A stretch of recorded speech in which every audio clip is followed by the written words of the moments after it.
All right, good evening, everybody, and welcome to our special presentation looking at books, violence and resistance. And the first two sessions are about Mr. Eric Huntley. For this session, if you've not used Zoom before, just in case, when you move your cursor on the screen, there'll be a box that says chat at the bottom normally, where the red outline is down here. And that is where you go to put your questions or sometimes make a comment. So for this particular presentation, we take questions after the presentation is over. So we're going to hear from Mr. Huntley over roughly an hour or so, maybe a little bit more, and then we'll have some questions. We take questions after the presentation is over. Just to let you know, there's something called Zoom bombing, which is when you have some weird people will infiltrate a session like this and put rude comments in the chat. So if that does happen, those people will be kicked out. So if there's any kind of rude or abusive behavior, they'll be kicked out of the Zoom session, which is pretty easy to do. This event is brought to you by the Sarah Parker Remond Centre, which is part of U.C.L, and Black History Walks, and we organise walks, talks, and films on London's Black history. So for those of you not familiar with Sarah Parker Remond, here's a short video about her.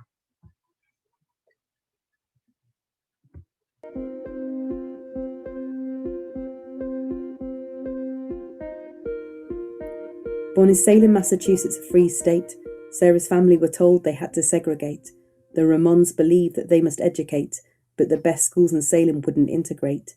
They were self-made business people and activists, a family of upspoken worldly strategists. Their home was a hub for the abolitionist movement, a place and a space for self-improvement. The books that were shelved, the lectures that were held, the lodges that would dwell meant that Sarah was propelled. Their house was a home for those fleeing slave states, offering a place to stay and a chance to change fates. And Sarah's family would loudly advocate that no skin tone needed to dominate.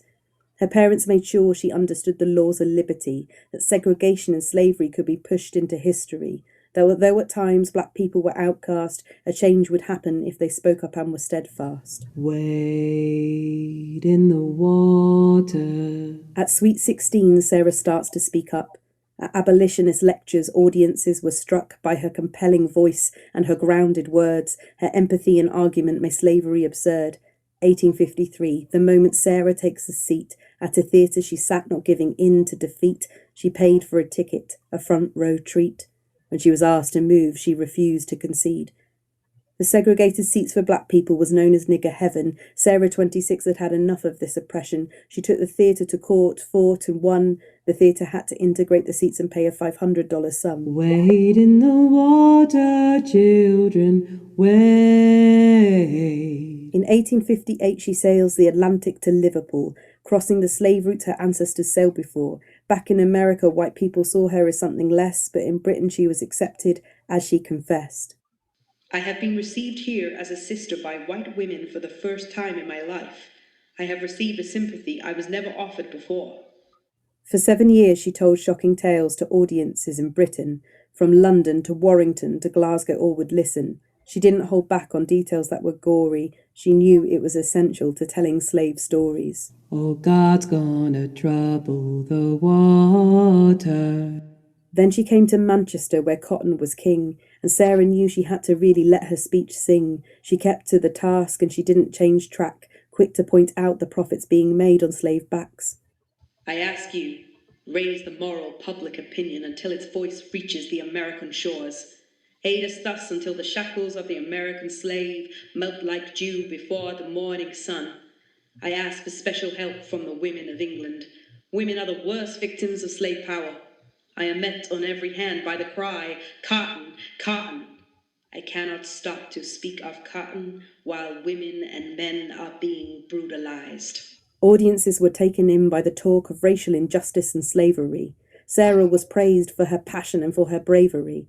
Manchester heard the suffering of those across the sea and added their voices, asking for people to be free. Sarah had talked of womanhood and family, of being treated like animals, a call for humanity. In the echoing chamber of the Athenaeum Lecture Hall, Manchester audiences were left enthralled. Oh, God's gonna trouble the water. Sarah always kept speaking up for the oppressed and maligned. The suffragist movement she also got behind. She moved to Florence, became a doctor, on to Rome, fell in love, got married, made Italy her home. She was a generous spirit and an outstanding speaker, a passionate learner and a humanitarian teacher. History can be rewritten even if the past remains the same. Let Sarah Parker Remond be a household name. Wade in the water. Wade in the water, children, wade. In the water, oh, God's gonna trouble the water. Oh, God's gonna trouble the water.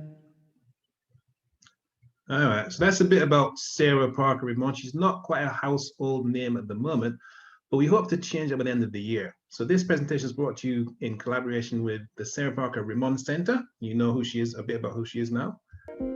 And this is what the centre does. So as it says there, the U.C.L Sarah Parker Remond Centre for the Study of Racism and Racialization explores the impact of racism, scientific, metaphysical, and cultural. So that's their website. You can follow them on Twitter, Instagram, etc. They have events all year through. They have a very interesting SoundCloud website with lots of pre-recorded lectures or post-recorded lectures, actually. And here are some of them.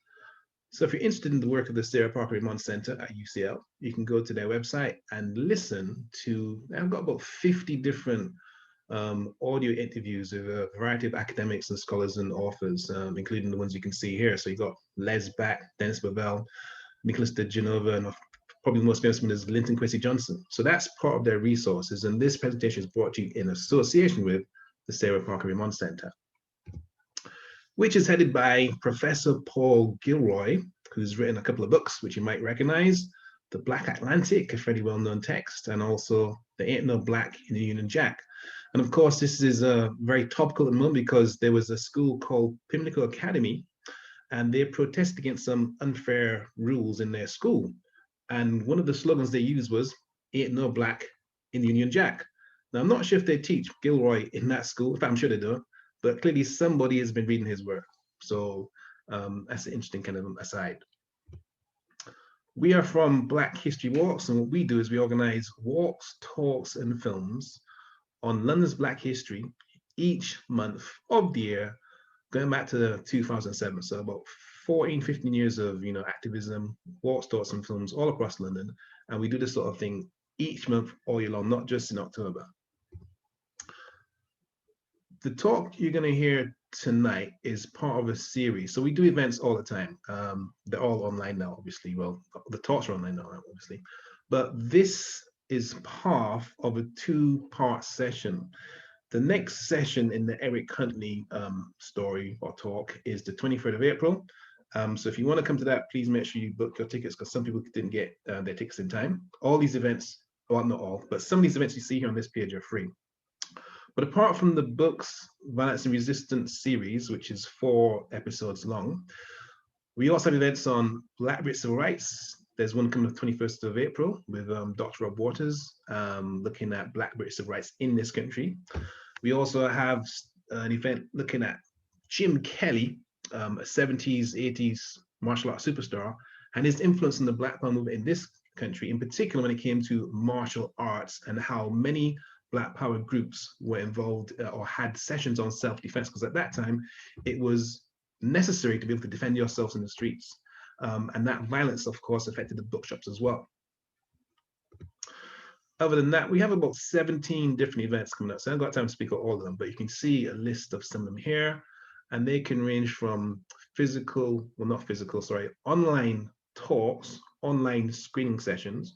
We have a session on the superb success of Saturday schools, which links into, of course, the bookshops, because quite often a bookshop would have a Saturday school attached to it. So this happened with the Walter Rodney bookshop. It happened with New Beacon Books. And that's another part of the story we try and tell by putting on these events. All information about these events would be on our website, or you can also check out the Eventbrite page in which you book this event. Speaking of Black bookshops, we're lucky that Audrey Dewji compiled this list, which she sent around recently. So they weren't just Black bookshops in London, and there wasn't just like 4 of them. We have 4 in our session, but there's a lot more than 4. And you can see some listed on the left-hand side there. So that in itself is a piece of history. And as was said by several people, is that there were actually more Black bookshops back in the 70s and the 80s than there are now. So I have to thank Miss Dewji for compiling this list. And if that name, Audrey Dewji, sounds a bit familiar, it might be because she's a pioneer and an author, and along with her sister called Ziggy Alexander, she published this book called The Wonderful Adventures of Mary Seacole.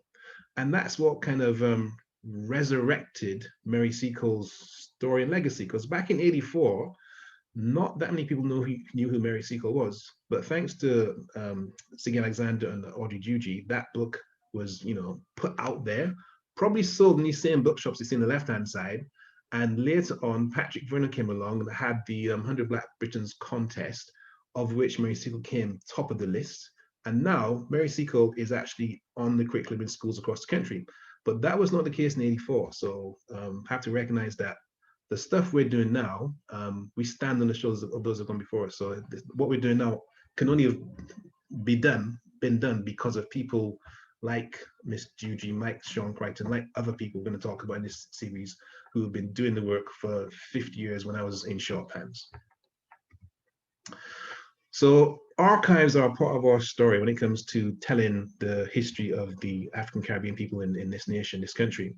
So you've got 2 archives you can check out. You got the Black Cultural Archives in Brixton, which is fairly well known, and you have the Friends of the Huntley Archives, which is housed at London Metropolitan out there in Farringdon. And in the center is a letter which speaks into the violence that many Black people and bookshops experience. So you can see it's from the Black Panther movement, which is based in 38 Shakespeare Road, back from 19th of March, '73. So that's when they wrote this letter. And it says here, "Dear brothers and sisters, between 4 a.m. and 5 a.m. on Thursday, 15th of March, 1973, there were 5 petrol bomb attacks on Black people's businesses and houses in Brixton, Balham, and Mitcham, South London.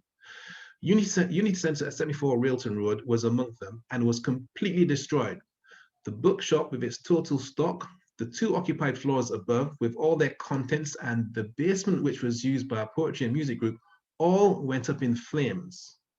From the emergency issue, plus other relevant press cuttings enclosed, you will find a chain of events leading up to Thursday and see, contrary to what the police were saying at first, that this is not the work of a demented individual or an isolated incident. The press are also projecting it as a result of religious factionism between the Asian communities.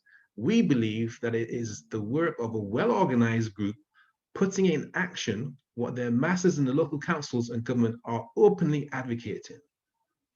So that's just 2 paragraphs of a letter from 1973, which has been preserved in our archives, so we can actually access it and read it for yourselves. And it tells you a different story of civil rights in this country than you might be familiar with. Because if you go to school here, often talk about what happened in America with Luther King and Malcolm X and the March on Washington, but I'm not sure if any school refers to the struggle for equality which took place in this country, which we have documented evidence about. And that includes just the communities as a whole, but also bookshops. So if you were brave enough to open a bookshop and sell Black books, Black history books, you could be the victim, or not you could be, you were the victim of physical attacks, including firebombing. So our presenter, or I should say interviewer for tonight, is Dr. Michelle Asante. I'm just warming people up.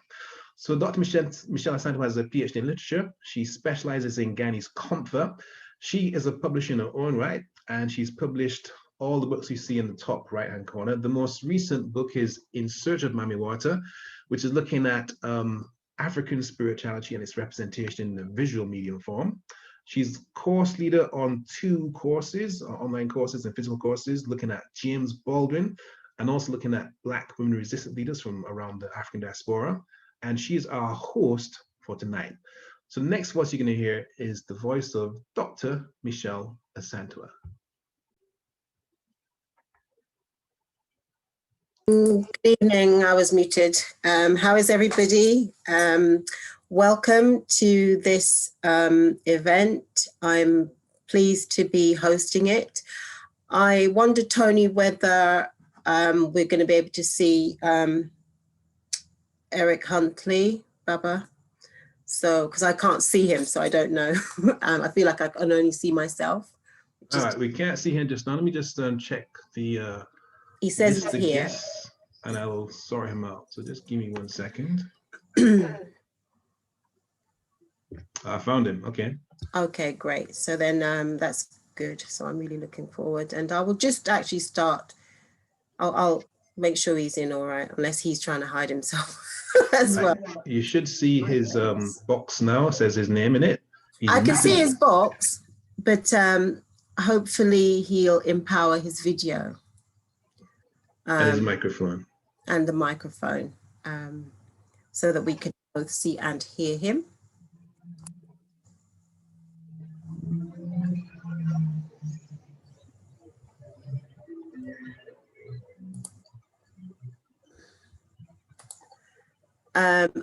Yeah, I know we're aware that you can only see me at the moment. I would rather you not be only seeing me, believe me. We're just trying to ensure that Eric Huntley, Baba, is able to turn on his mic. I spoke with him, and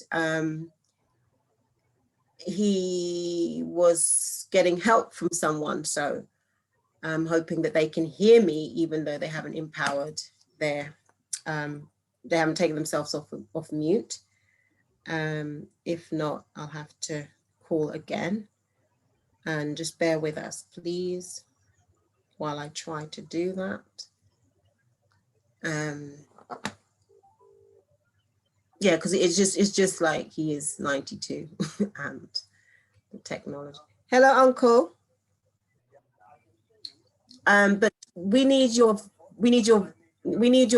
video to start. So you have to press. Isn't anyone there with you, Uncle? I thought somebody was, because you need them to be able to do that, because I won't. Okay, press that. Oh, Tony, could you, because he says he's unable to start video. All right, let me try that again. Hold on a second. And in the meantime, Uncle, you could press the one next to the start video, which is to unmute yourself. Yeah, so that we can then hear you.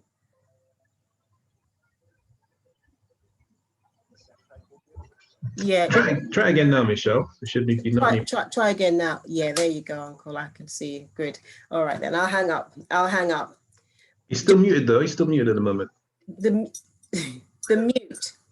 I have to call him back now because he thinks he can. Uncle, if you can hear me, you have to unmute yourself by pressing the, next to the start video. Okay, unmute. Yes, there you go. There you go. Wow. Not many of us would be able to do this. Well, I don't want to boast yet, but I managed. No, well done. I'm so pleased. So welcome. So now I feel better. I could see you and not just my own face, which was a problem. So what I'm going to do, Uncle, you're going to just relax. This is going to be you, a celebration of you, a celebration of the fact that we have you still to big up, to cherish, to honor. So you just relax there. Now, Tony, I'm hoping that you can now see that screen. We got full screen image of Mr. Huntley in front of his shop, and I can see you and Mr. Huntley in the corner. Okay, that's great. So yeah, so this is where we're at. This is what we're going to do. This is part 1 of 2. So Uncle, you're back again with us next week, which is great. I actually thought that I might introduce you and what you're doing, or the books and the bookshop, with this little clip from the 10th anniversary celebration, because it has drumming in it. Anything drumming in it by way of libation. So just let's play this and listen.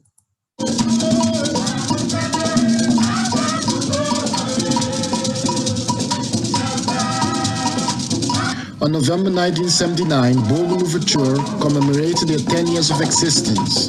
The founding of Bogle Louverture arose out of the banning of the late Dr. Walter Rodney in 1968 by the Jamaican government.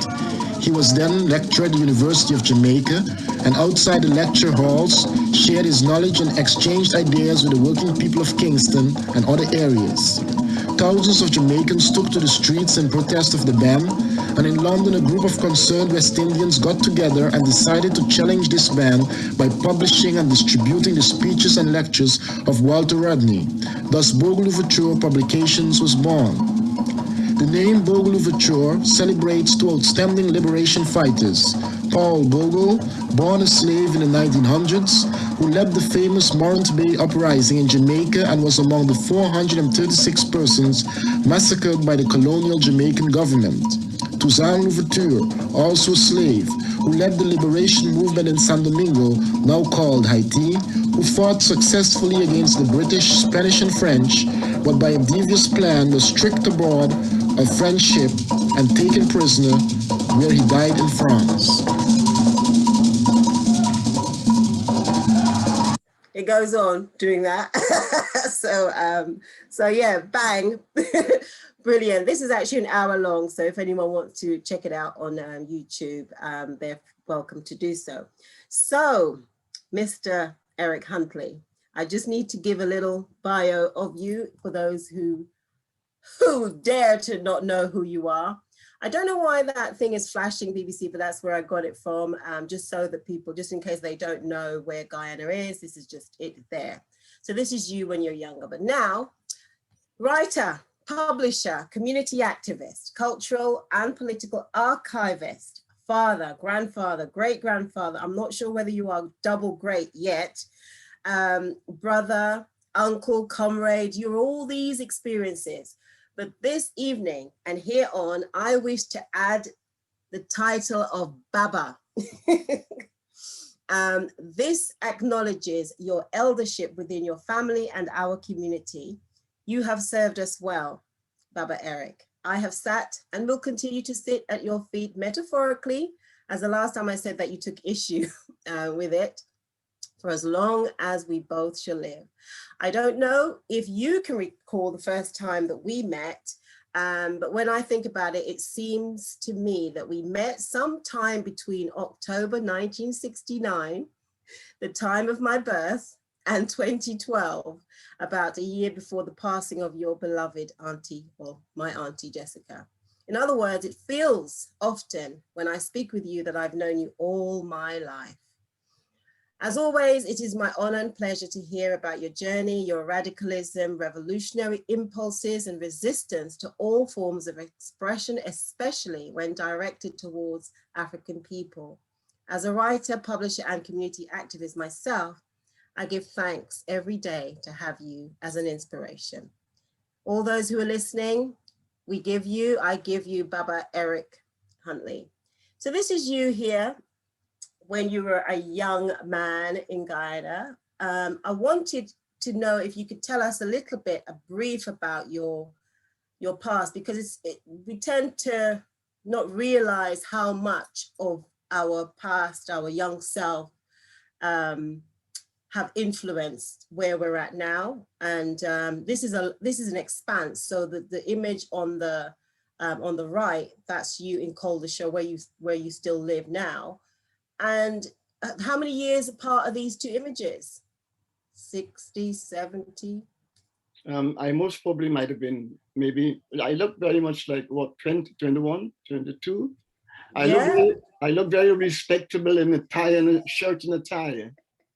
I haven't worn a tie for about 40 years now. Wow, really? It's a very long time ago, very long time ago. So at this time, what can you recall were you thinking about? Were you thinking in terms of just getting a job, because that respectability you're saying about, being in the tie? What were you thinking? What were you doing?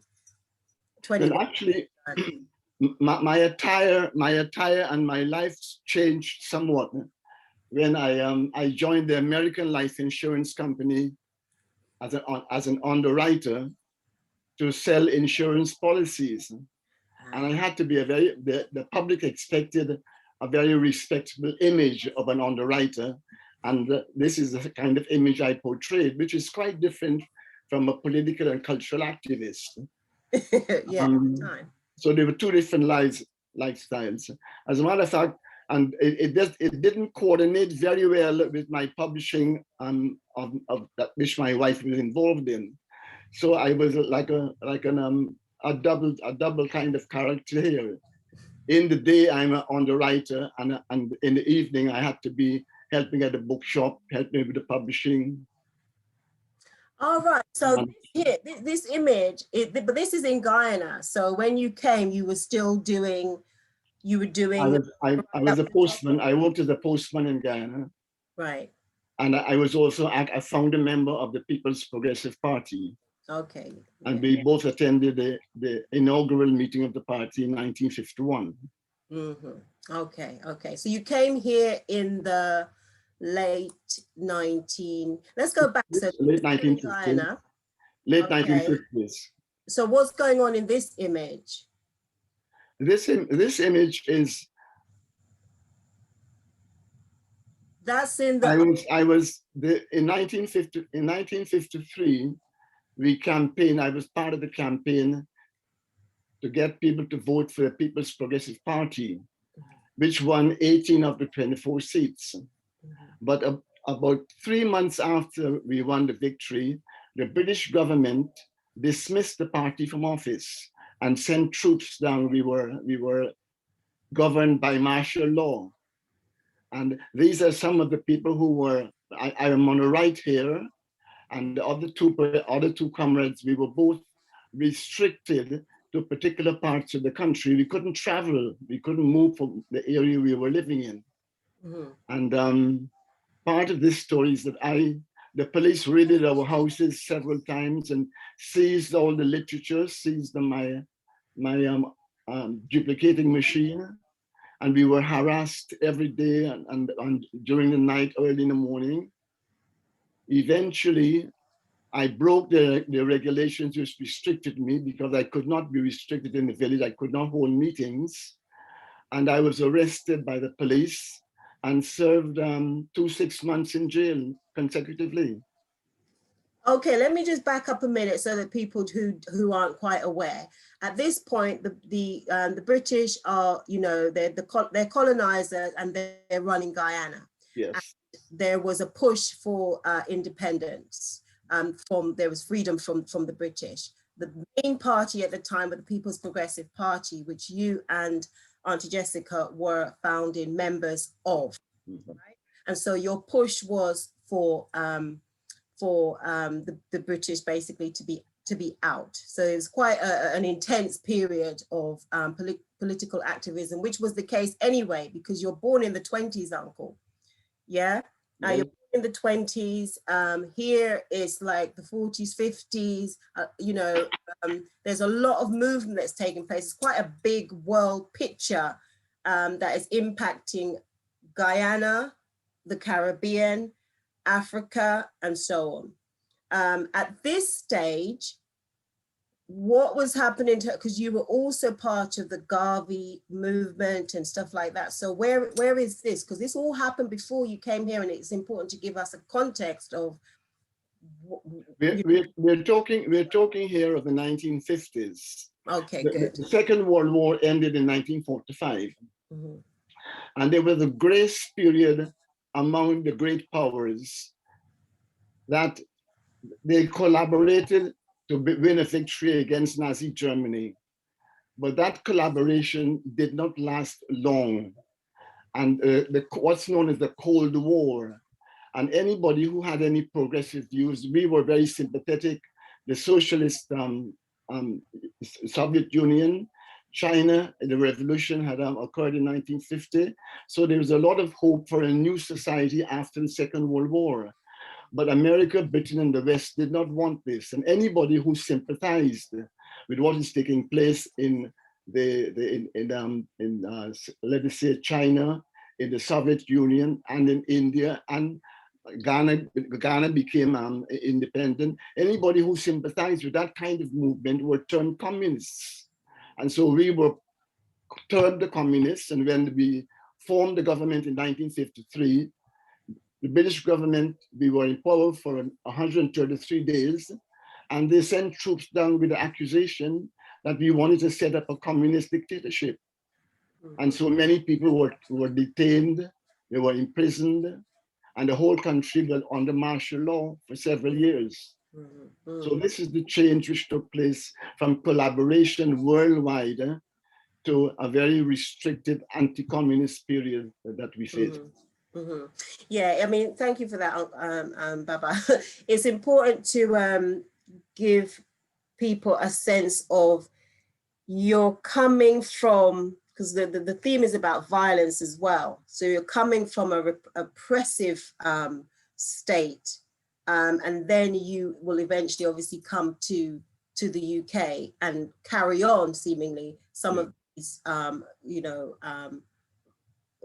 resistance. But before we get there, let's talk about your linking and your comradeship, your lifelong partnership with this beauty, our elder Auntie Jessica. So tell us about, your coming together and sort of linking politically as well as obviously romantically. Well, this is one of those pictures that you sort of wonder whether this is you really, I actually really look at that young man. I'm trying to think, is it really? I can really see Auntie Jessica. I have to acknowledge it is really. Well, I grew up in Guyana, as like with everybody else, became a postman and worked in the post office for several years. And I worked mostly in many parts of Guyana, most probably about 10 different post offices really. But eventually I worked in Kitty Post Office. And one night, with nothing to do in Georgetown, riding along Brick Dam, I met a young lady. I've always puzzled whether I approached her from the front or whether it was her back which excited me. I wasn't quite sure. But whatever it was, whether it was the back or the front, I came off my bicycle and started to chat with her. Chat her up. Chat her up. In those days, it didn't take much. You chatted up young ladies. Really? And the rest, of course, that's 19, I would be 19, I would be 19, most probably 48, 1948. 48, because you got married in 1950. 1950. But so the rest is history, 1950 to 2013. Right, 60 years. So 63.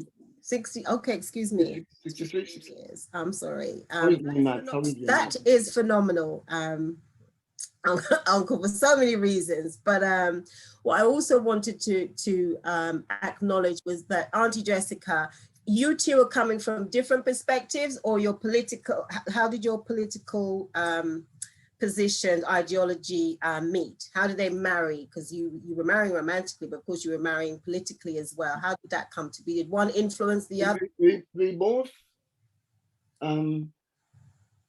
one of the differences with us is that Jessica was much more culturally grounded than I was. Her family came from Mocha, which is on the east bank of Demerara, one of the villages which the former enslaved bought after saving their money. And the African tradition was very, very strong there, and she grew up there. And her mother was joined the friendly societies. She went to shortening and typing in Brickdam. She was a guide. So culturally, she was much more centered than I was. I grew up in Georgetown. My father's a warder. With a certain amount, grew up in a cottage, and with a certain amount of what I would call upward mobility. Yes. But Jessica, so that the two really, Jessica really dragged me up and reconnected me to my African traditions and African culture, which I did not grow up with. So that combination worked very well, of course, with the politics, which brought in a question of class. We weren't so much in those days oriented towards the color of one's skin. We weren't conscious of the color of one's skin very much. Class, the People's Progressive Party was a working class party with the intention of voting for the working class to be able to govern themselves. So the color of one's skin was not very crucial, but wasn't part of our outlook at all, in fact. So you then came to London, Uncle. Before you did that, actually, I wonder if this is the next slide. Hold on. Yeah. Let's just go back and then I'll come back because I've got these the wrong way around. This image here is before you came still. Yeah. And it's obviously saying here about the statue, which is the statue of Queen Victoria, for those of you who can't quite clearly see it, but Uncle, you can. In relative, this statue, which was put up, I think, 1887 or something. It stood apparently in peace for more than half a century. Then in 1954, the statue became the target of anti-colonial protests stirred up by repressive measures taken by the Colonial Office. The statue was dynamited and its head and left hand were blown off. And it was sent to England to be repaired and returned to Georgetown. Now, Uncle, tell us the story. What did you do? Were you responsible? Were you responsible? In fact, it's interesting you asked me that because I was talking recently with my brother, Patrick, who is Reverend Patrick, who is in London. And he said, because I was, there were differences with my parents and I left home very early, political and personal. And my brother Patrick said to me that when that statue was blown up, they really felt I had done it. And I only learned that last year. So from 54 to 1920, my brother felt that I had done it. But if I have time to tell you the story behind that, do I have time? Of course you have time. It's your time. And the story of that is that I'm restricted from going to Georgetown. And I found myself breaking the regulations I went to Georgetown one night so that I could speak to Cherry and Janet and the local and the leaders in Georgetown about what we're going to do, because the communication, the telephones are listened to, and we didn't have any telephones in any case. So the only means of connecting is to see each other. So I went down to Georgetown with a view to talking with Cherry and Janet and Sidney King and so on. What are we going to do? How are we going to progress? And on my way back from Georgetown, I woke up I slept with Jessica in House Street. On my way back, you have to catch the bus going back. I worked at Sue's Dyke. And on the way back, I have to catch the bus about 5:30, 6 o'clock in the morning, so as to get back to Sue's Dyke in time to open the office for 8 o'clock. I got in the bus, and lo and behold, the police came into the bus looking with torchlight, looking for I don't know what they were looking for. And I felt as though if I could become part of the timber that the bench is made from, that is the only thing to save me. To what's the word for it? To warp myself into a piece of wood that I was sitting on. But fortunately, I was not a Georgetown person. I was not known to the Georgetown security forces. And the police came in, shined their torchlight, looking, I don't know what they were looking for, but they did not know, they had no picture of me. They didn't know me at all. But if they had known me and arrested me, I had no excuse being in Georgetown. And it would have taken a very good lawyer not to convict me for destroying that statue. That is a very interesting story. And I think the other question would be, is if you had the opportunity proper, would you have? But you don't need to answer that. Or no, I can't. I would have. Yes. Of course you would have. Yeah. And to this day, nobody knows who did it. I have a suspicion, which I will take to my grave. Okay. All right. Fair enough. But I wanted to bring the audience attention to that image. Let me just go back, which is one of our Guyanese is Hugh Locke. I think there should be an E at the end of his name there, sorry. And this is him doing his artwork and, superimposing those skeletons and the drum and the basic torment and torture that this symbol is all about, really. And he's saying here, or it said here, that this is from The Guardian, that a statue of Queen Victoria is not just a monument to a monarch, but a signifier of colonialism. His creative, that is Hugh Locke's, additions to recognizable images and items illustrate the history infused in everything around us, which he highlights with, with other things, with paints, with beads. So he's basically making that commentary about those symbols and those statues, which of course we saw being dismantled last year. But we in Guyana still have this one because although it was repaired and it was replaced back outside Parliament, where it still lives at the moment, which is incredible. But in any case, you then came to London, which is another question. So you've got this symbol of empire. You are demonstrating and protesting. You've joined the PPP. Why did you come to London in the late 80s, late 50s?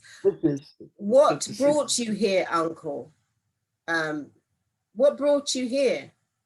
What brought you to the UK? You came 57, 58. 57, yeah. What made you come? Because it's like, I mean, I've had a conversation with you previously where you're like, you're coming to the very thing that you were opposing, in a sense, or were you coming for other reasons? What happened? Was it a change in the politics?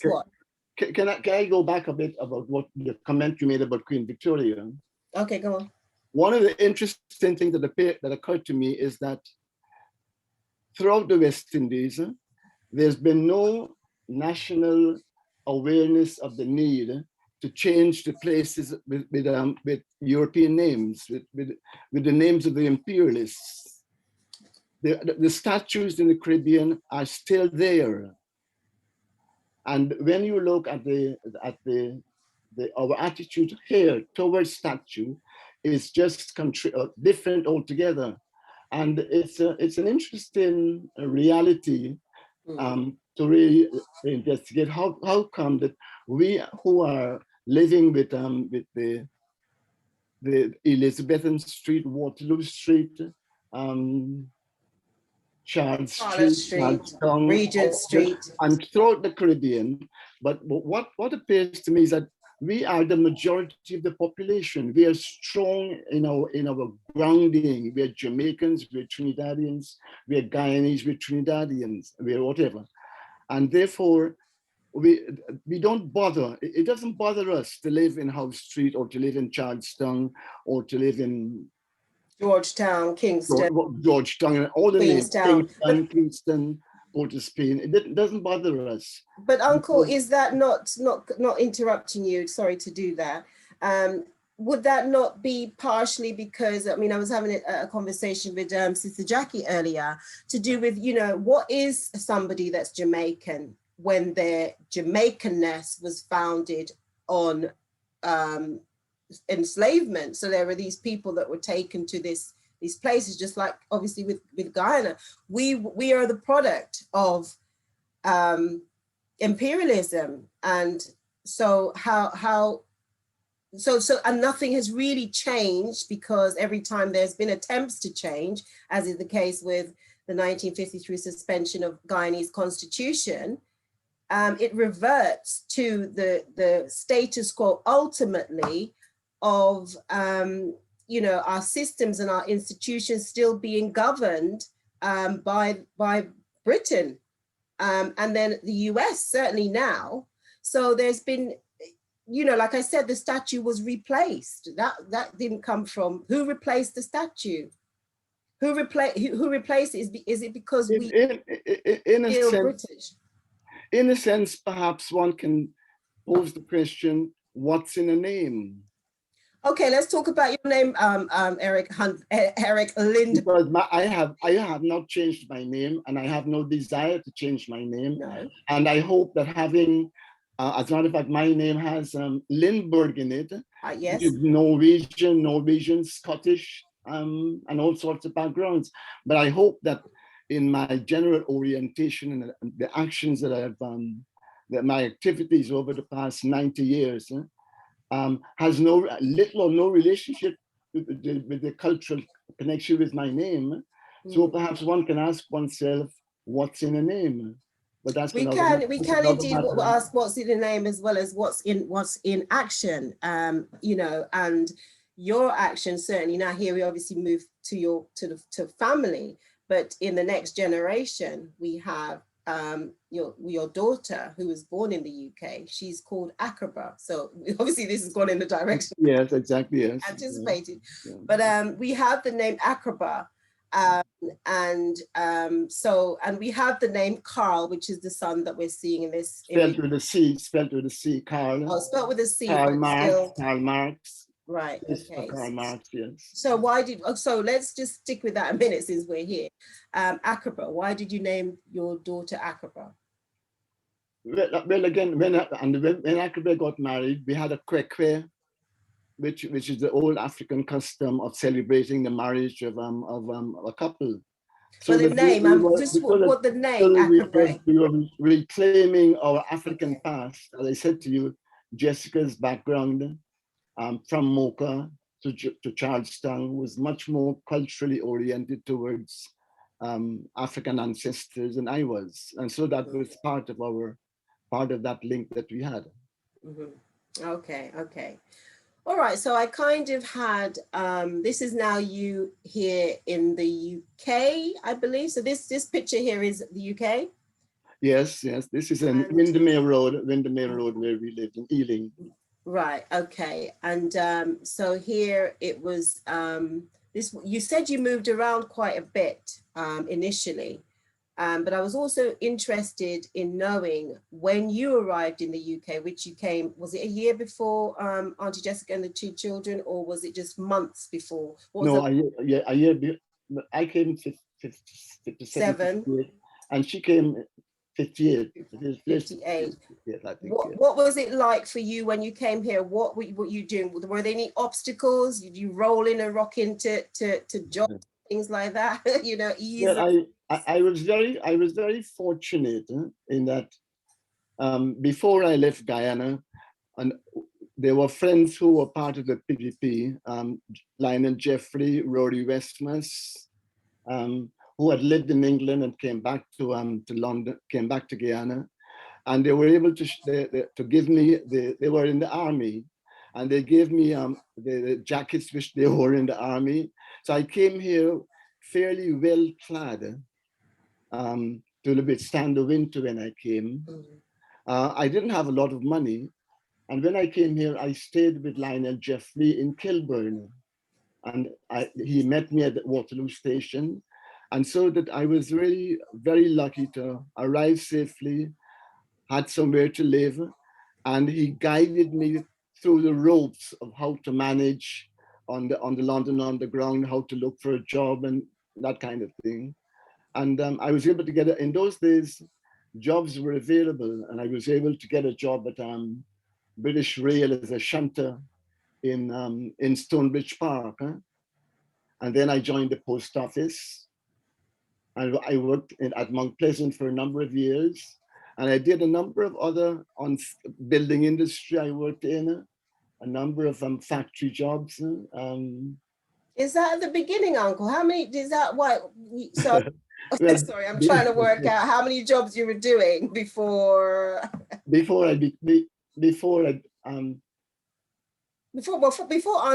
Jessica certainly joined. Before she I was at the post office when she came. Right. Okay. But between the post office and Windermere Road, I would have worked in, and then I would have worked in several places really, building industry, and I tried to pursue a course in economics at Croydon, which I wasn't very well, so I had to stop that. So, and it's a long journey. It is a long, and there's a lot, and it's just thinking like, wow, there's so much that you're doing. So, you know, at the same time, so when Auntie Jessica arrived, you know, you just get the sense that Auntie Jessica arrived. Obviously, there was family and managing that. When did the activism that's here now, when did that really kick in, and what was that drive? In the early days, we lived in several houses at the same during that time. In North London, we changed accommodation because there was a lot of prejudice against Black people living in places, and employment was much better. But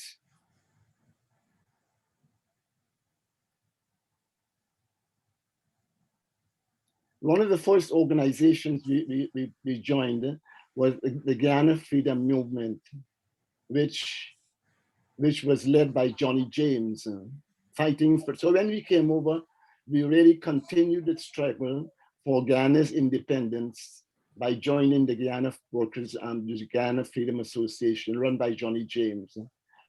And then in 1964, we met Walter. Okay, that would have been my next question. When did you meet? In 1964, we met Walter.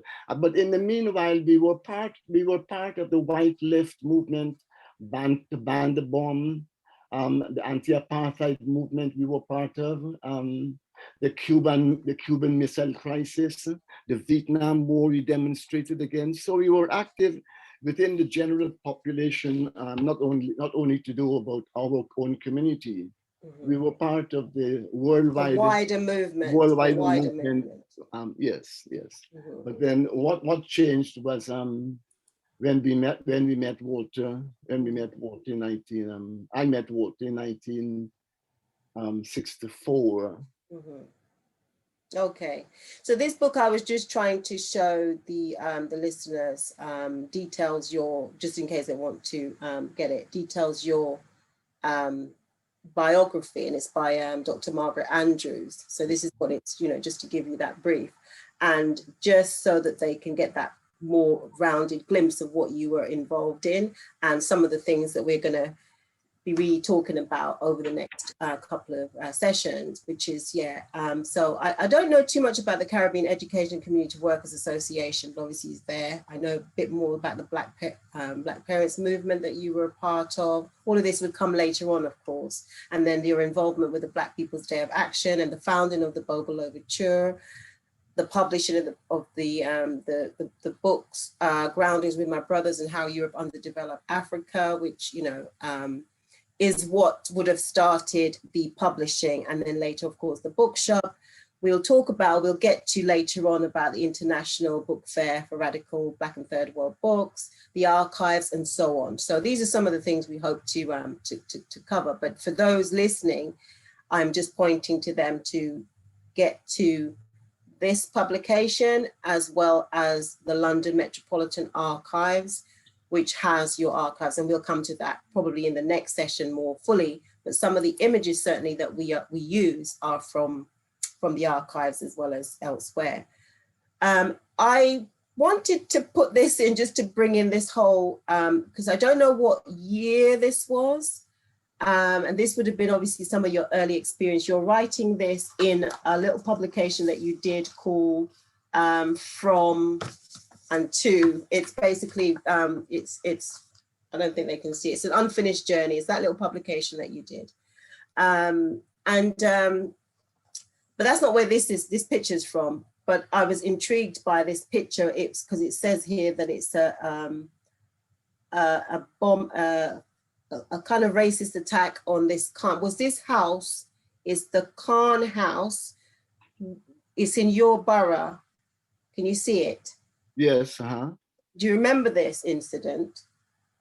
No, I don't. In our borough in Ealing? It says Walthamstow in East London. I live in Walthamstow in Harrelstone Road, but I don't recall the building. Okay, yeah. So basically, the building where you lived, because this just to show that there would have been obviously these kinds of experiences. There were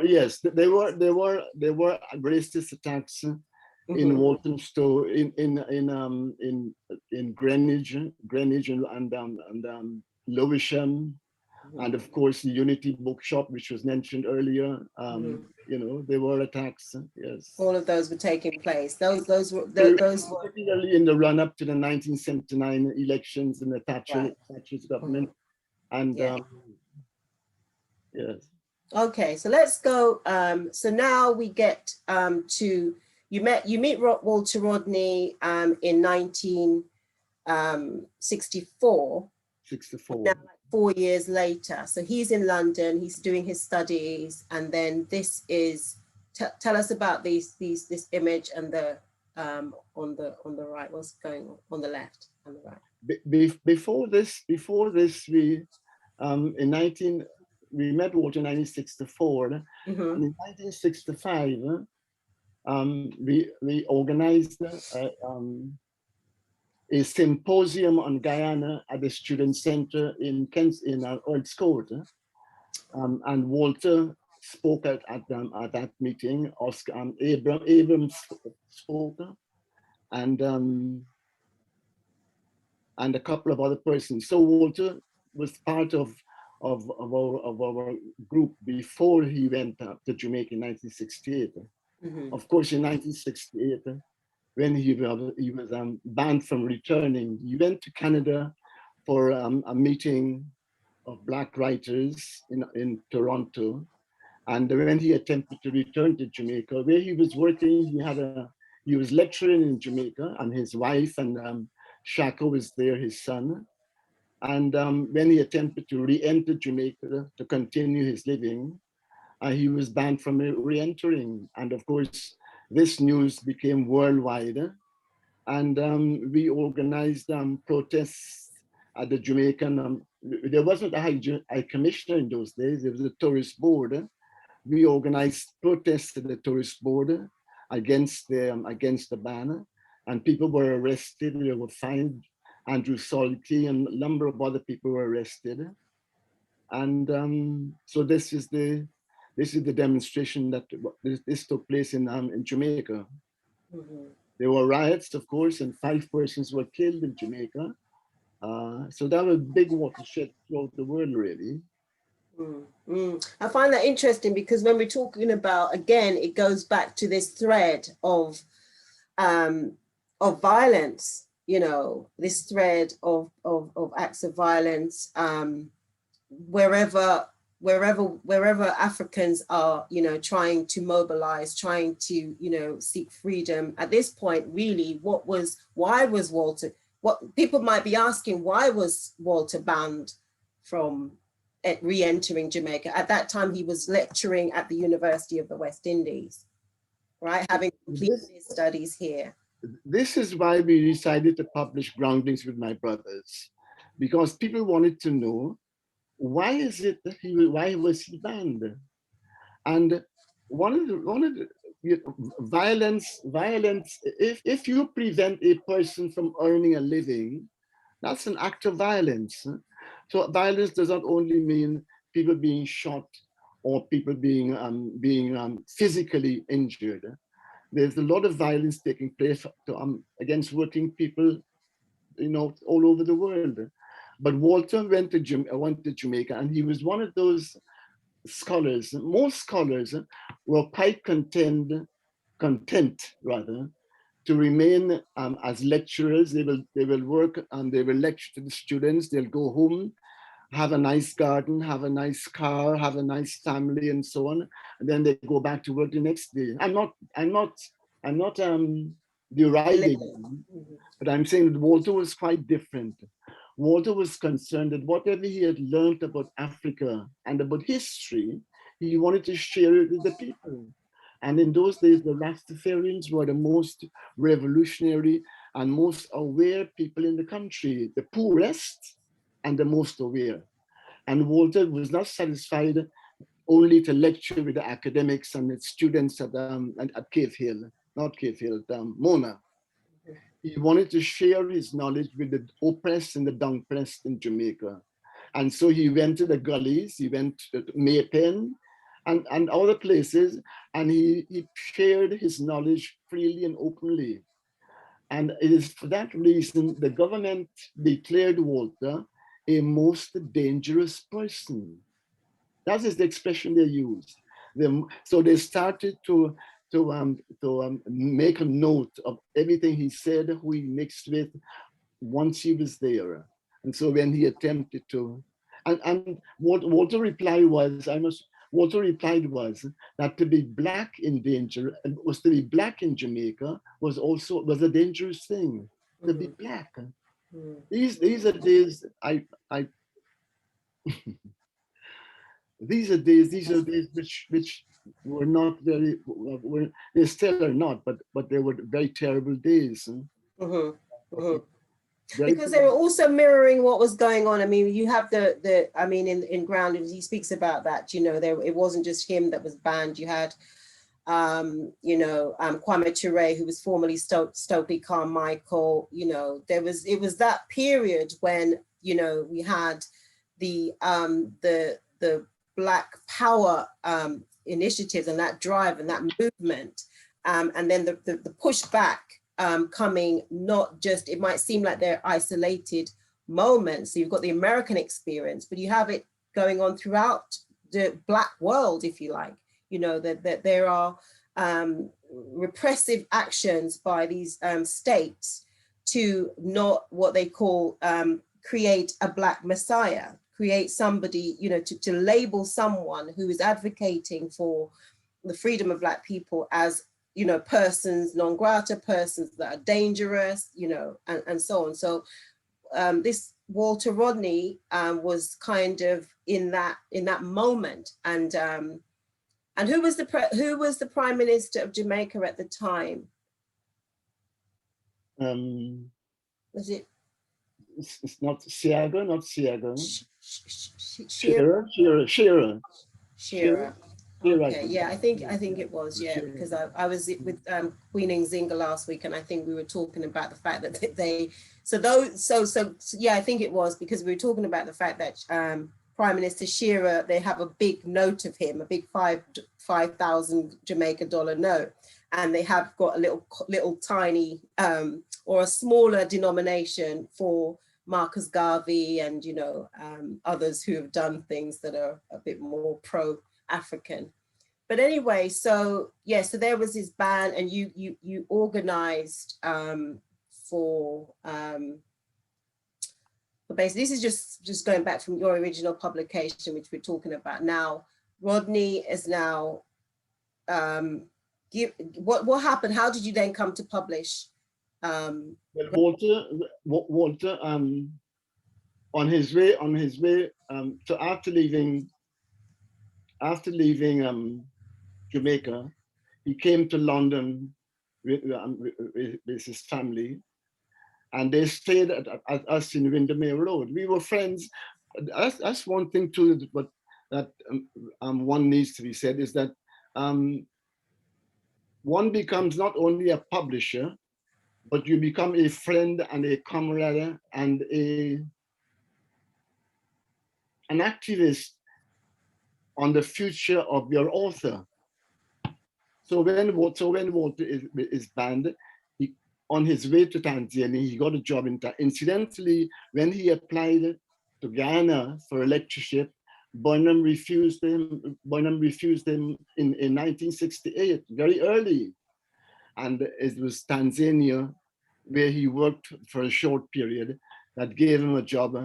So on his way to Tanzania, he stopped in at Windermere Road, and he gave us the copy of the talks which he made while he was in Jamaica. And we looked at them and we said that the world needs to see what you were saying to the people, and let the world judge whether this was for a good enough reason to ban you from being in Jamaica. Mm-hmm. And so Groundings was published. Okay, let's have a listen then to how this came into being from Auntie Jessica. And this is at Windermere Road, is it, these images? That's Windermere Road, yeah, that's Windermere Road. Okay, and this is Auntie Jessica with Walter Rodney here.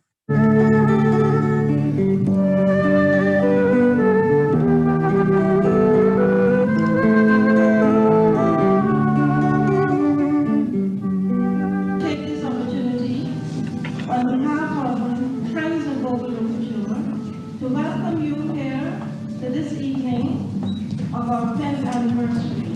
I also would like to tell you something about the way we were born. First of all, it was as a direct result of the struggles of a section of the Jamaican people after the banning of Walter Rodney from Jamaica in 1968, which blossomed into what is now known as bogle to some people and bogle literature to others. That the actual bogle was definitely the result of Walter. That snowballed it, eh? Mm-hmm. The banning of Walter. From Jamaica. From Jamaica, mm-hmm. That really snowballed it. Next poem I'd like to dedicate to Walter Rodney, whose cause gave birth to vocal literature. Today, he's being persecuted and prosecuted in Guyana. The poem's called Never, Never, Never. Never, never, never in my life have I seen such a thing. People fighting, shooting, killing over one thing. They're a different color, they're a different race, they're a different nationality. I don't think we will find a place where there'll be no discrimination of race, people living together, each loving and caring for their brother. But if we all be friends, then all this racism will end. Red, yellow, black and white, joining together, there'll be no need to fight. We had started typing out Walter's lectures, you know, and then we were going to sell them by the sheets. And then what I realized was that Jessica was going to do all that typing. And then I told him at one of the meetings, why not let us publish it? You know? And a lot of people felt, where are you going to get the money from? And we don't know anything about publishing, which we really didn't know in that rigid sense, right? Because, I mean, a number of us had been involved in bringing out pamphlets and so on, which are publishing. So where are you going to get the money from? And I said, ask your friends. And some people say their friends not going to give money because black people just take money from black people and they just put it in the pocket and they don't do nothing with it and the usual thing. Yeah. So I said, well, I can start with my own friends, you know. You're going to start from your friends first. And which I did. And the response was really tremendous. The first, second, and even the third printing of Groundings was certainly a political position we took because we just merely made the money to pay the printer, right? And we just gave away a lot of copies to people so people must read it. So it was a political act. A political act. So that's from the outset, that was the decision. So, you know, do you think that if it didn't come about that way, there would be another way to do publishing for you? Or would your politics would have always determined what kinds of books you would publish? I just wanted to ask you that as opposed to talking about the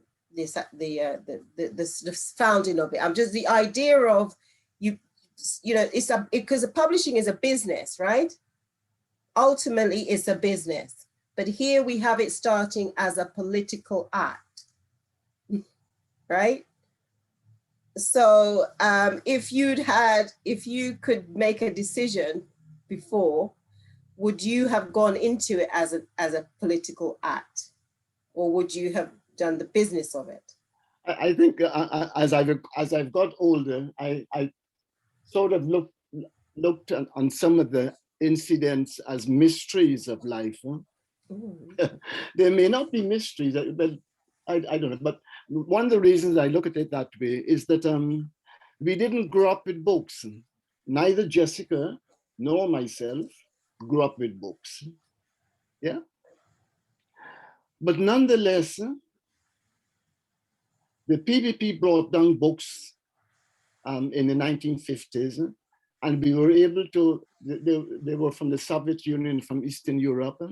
The British government didn't educate us to read very much. There were hardly any books around. But Jagan brought down books and we were able to get some books.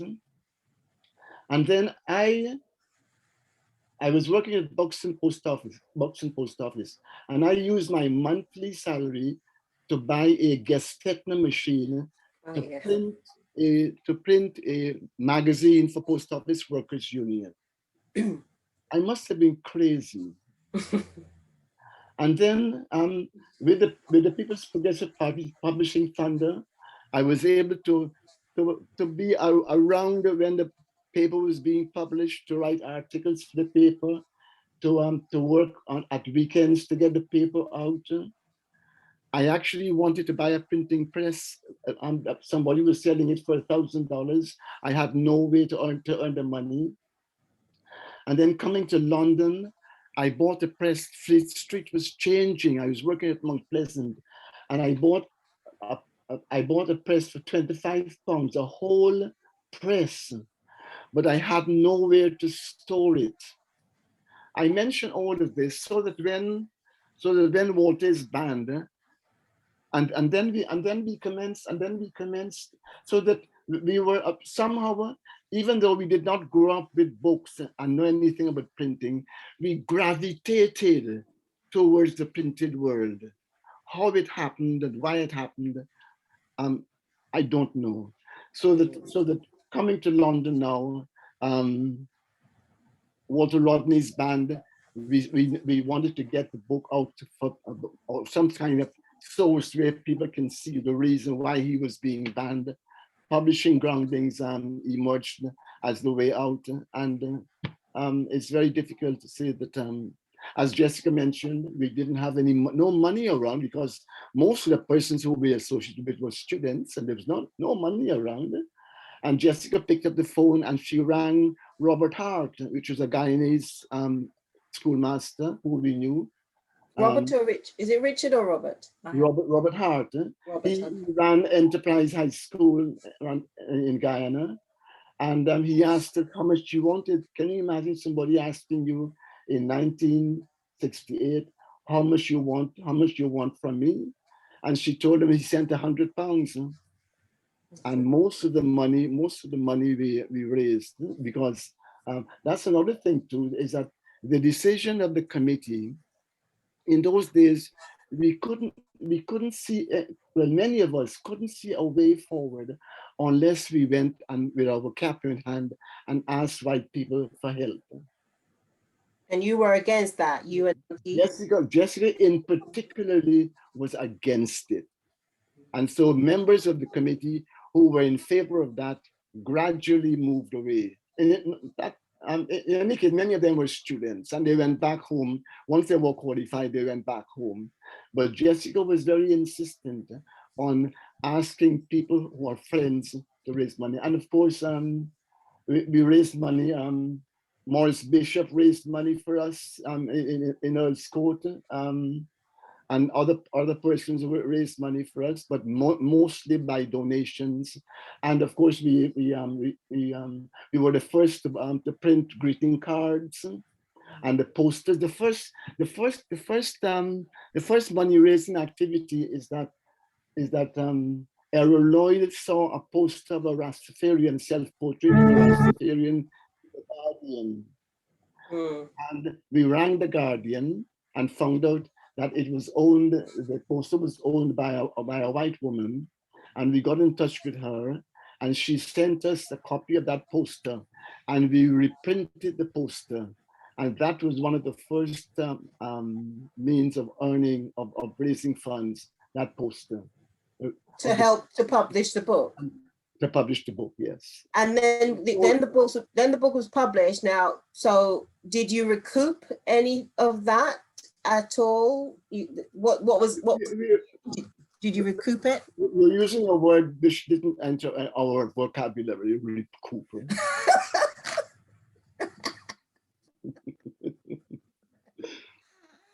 Okay, moving on.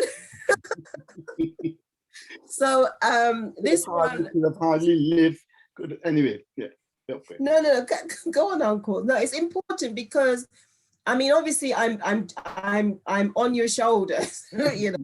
So that's why the laugh was so hearty, because yeah, I think people tend to imagine that once you have this product, which is the publication, you then sell it, or you, however way you get it out. But what Auntie Jessica was saying there, at first you were giving them away, right? But then after a while, you were then selling them. Yes. Yeah. We gave away some and we sold some. Right. Okay. Yeah. And the number is, we're talking at a time when nothing, it wasn't very smooth. When we went to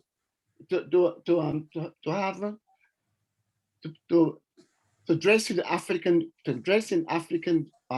print, to go without pressing your hair. A number of Black people didn't welcome it.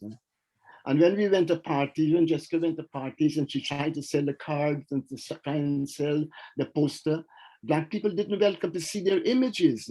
We weren't accustomed to see images of ourselves on cards and on posters. Mm-hmm. So these are different times.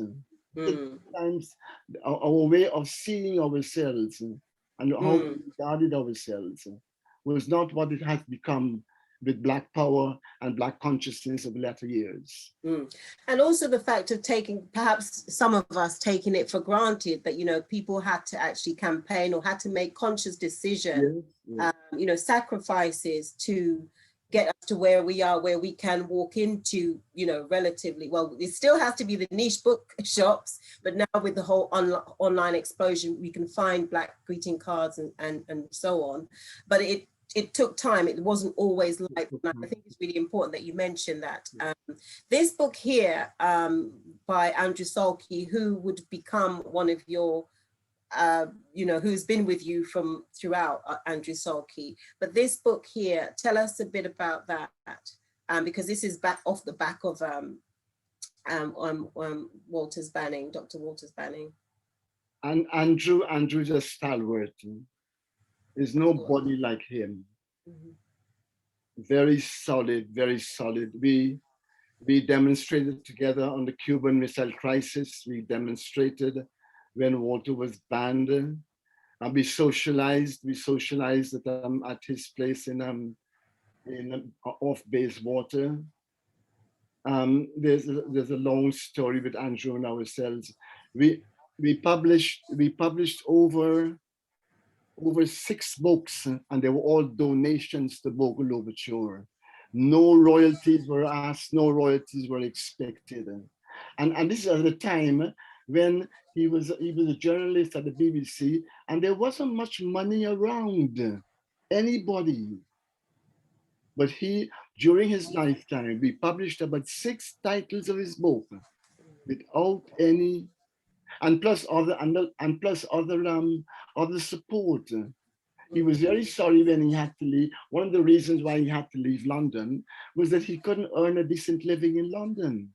And he had to accept very reluctantly to go to Jamaica, to go to the United States and lecture in order to be able to live comfortably, or at least reasonably comfortable with his family. He couldn't live like that in England. England is not a nice place at all, you know. Yeah, I know. Not a nice place. But Andrew made a tremendous sacrifice. But to go back to this book, I said to Andrew once about we need something which tells a story about 1968 and Walter. And he said to me, I'm working on something. Brilliant. So yeah, so this is what this was. This was the result. This was the result. A fictionalized account. This is based on a the true story, but a bit of make-up story as well, about a family, Joey Tyson, a family, and they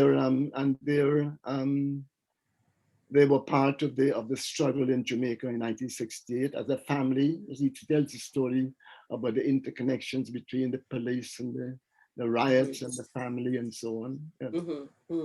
Yeah. Yeah. I mean, I like the fact that it was just you were getting the story out, or you were getting the narrative out by any means, because it was like, this is the groundings, which is the factual, the speeches, and then this is Joey Tyson for those who might want it in a different flavor, but you could read between the lines and know, you know, it was a radical imposition, if you like, of a fictional account, saying, but this is really, you know, this is really what happened, without getting into the trouble of naming particular names and so on. So that's what fiction does, and that's what a publisher can do to, you know, to do a double whammy of getting the narrative out. But here we have, I mean, I'm coming back here to this quotation by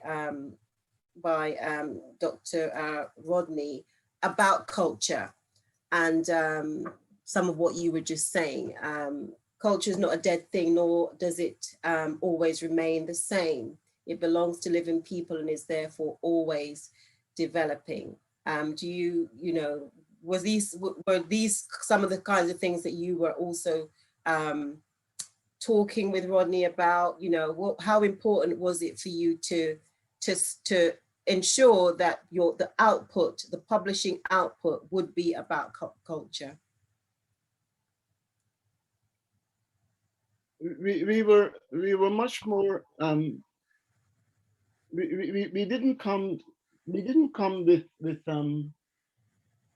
with much of a literary background.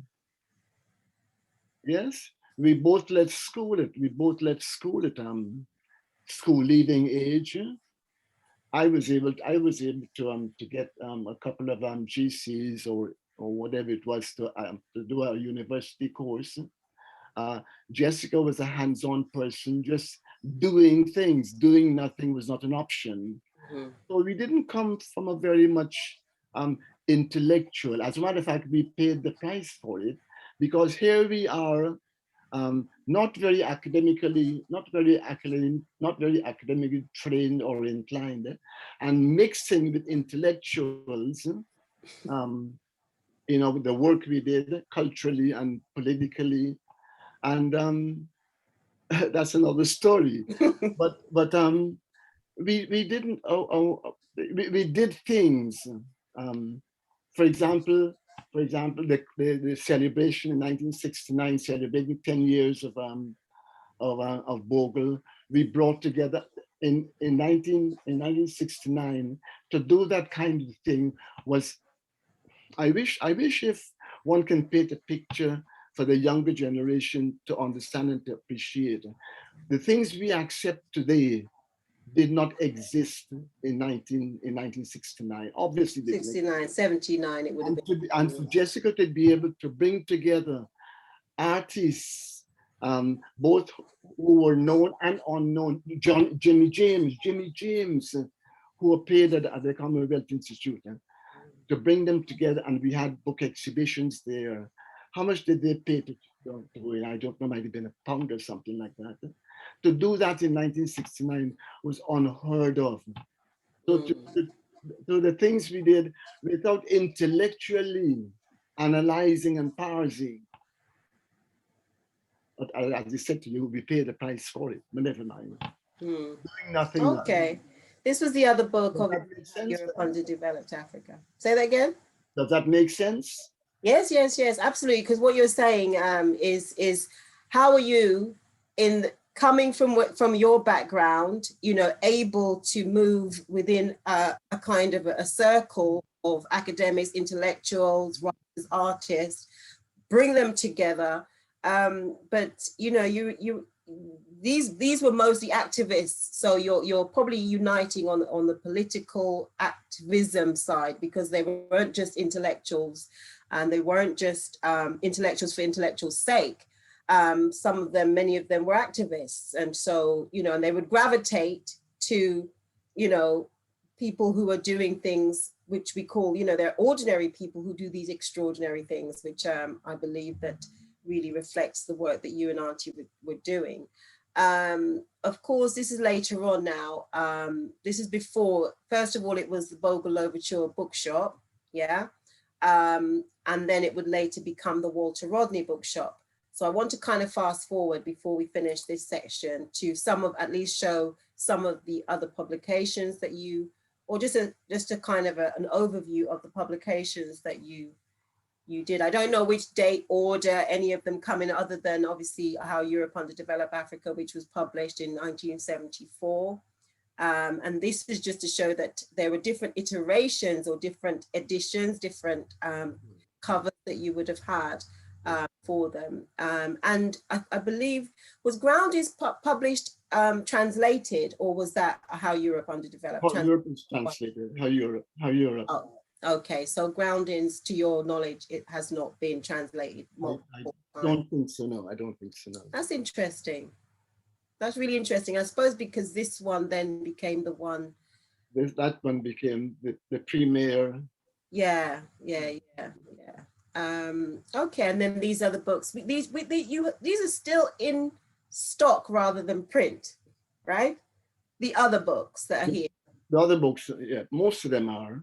But not, most of them are, Yeah, okay. And these are some of the others. I quite liked, just so that the listeners can see that you're also a writer, and this is the series that you've done. Was this all in that series that's here, the Marcus Garvey, Chedi Jagan, and the Two Lives, or were there others in that series?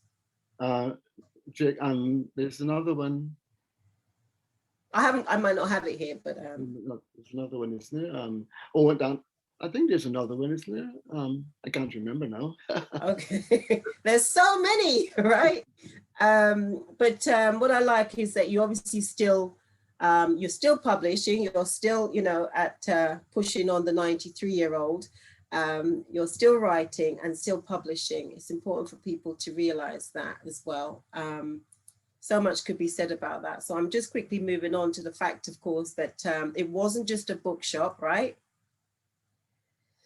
It was also a community hub. And why was that? Well, Jessica,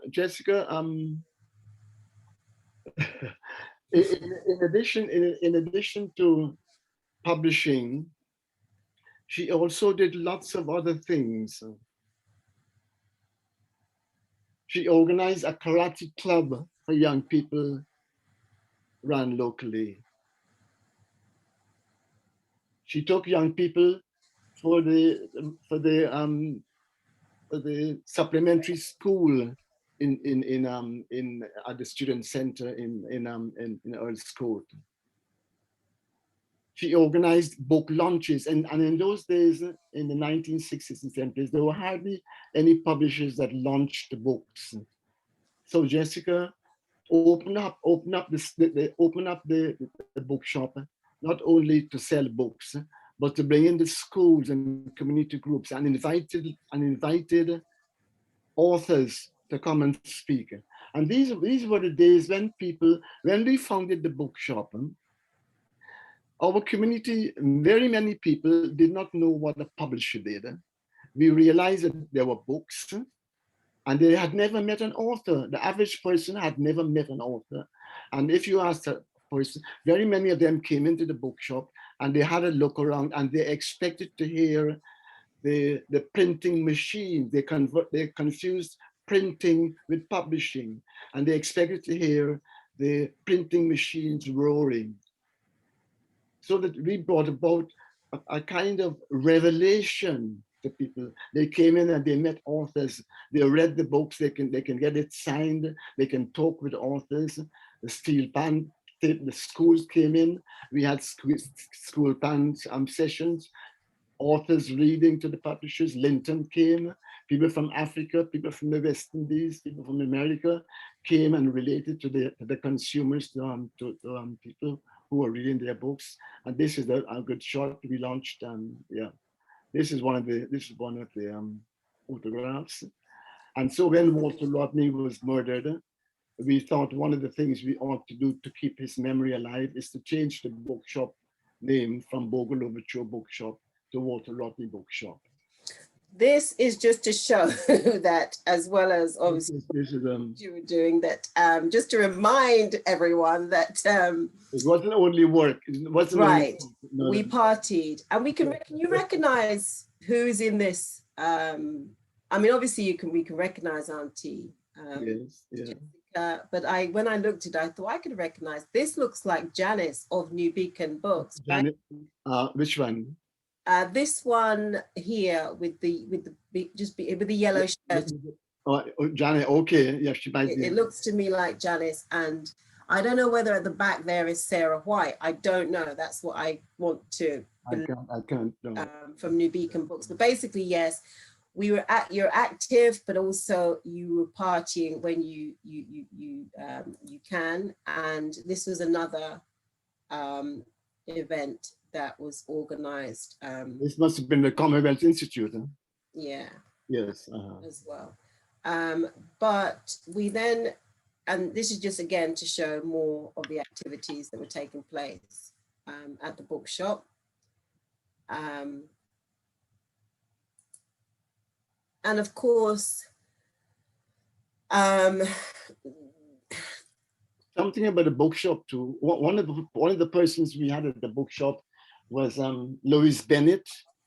Yes, I know. I thought we come to Louise Bennett. Oh, I see. Okay, yeah. Next week, as you know, we could talk about some of those people that you meet, like Louise Bennett, the Angela Davis, and so on, that were actually part of your story as well in terms of the bookshop. And this is when Walter was murdered by Burnham thugs.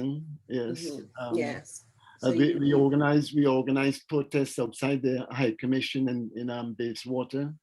Very sad period for us. Very, very sad. Very sad.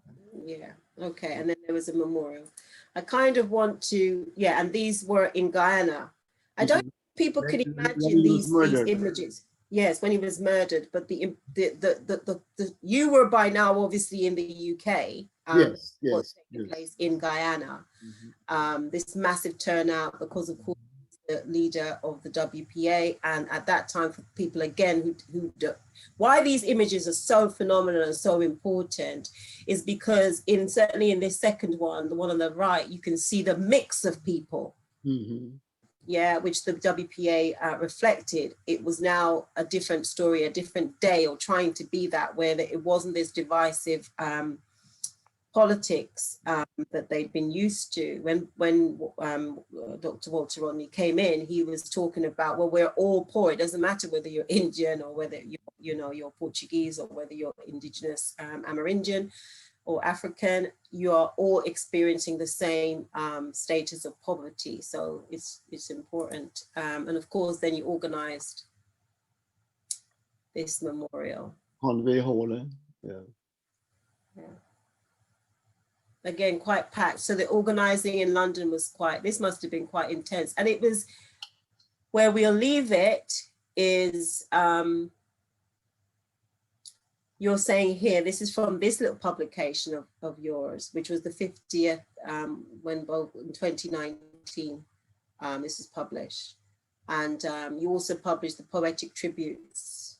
The poet, if I could say, the poetic tributes is a remarkable contribution, because it's a rare occasion when poetry is written to eulogize the work of an academic or a politician.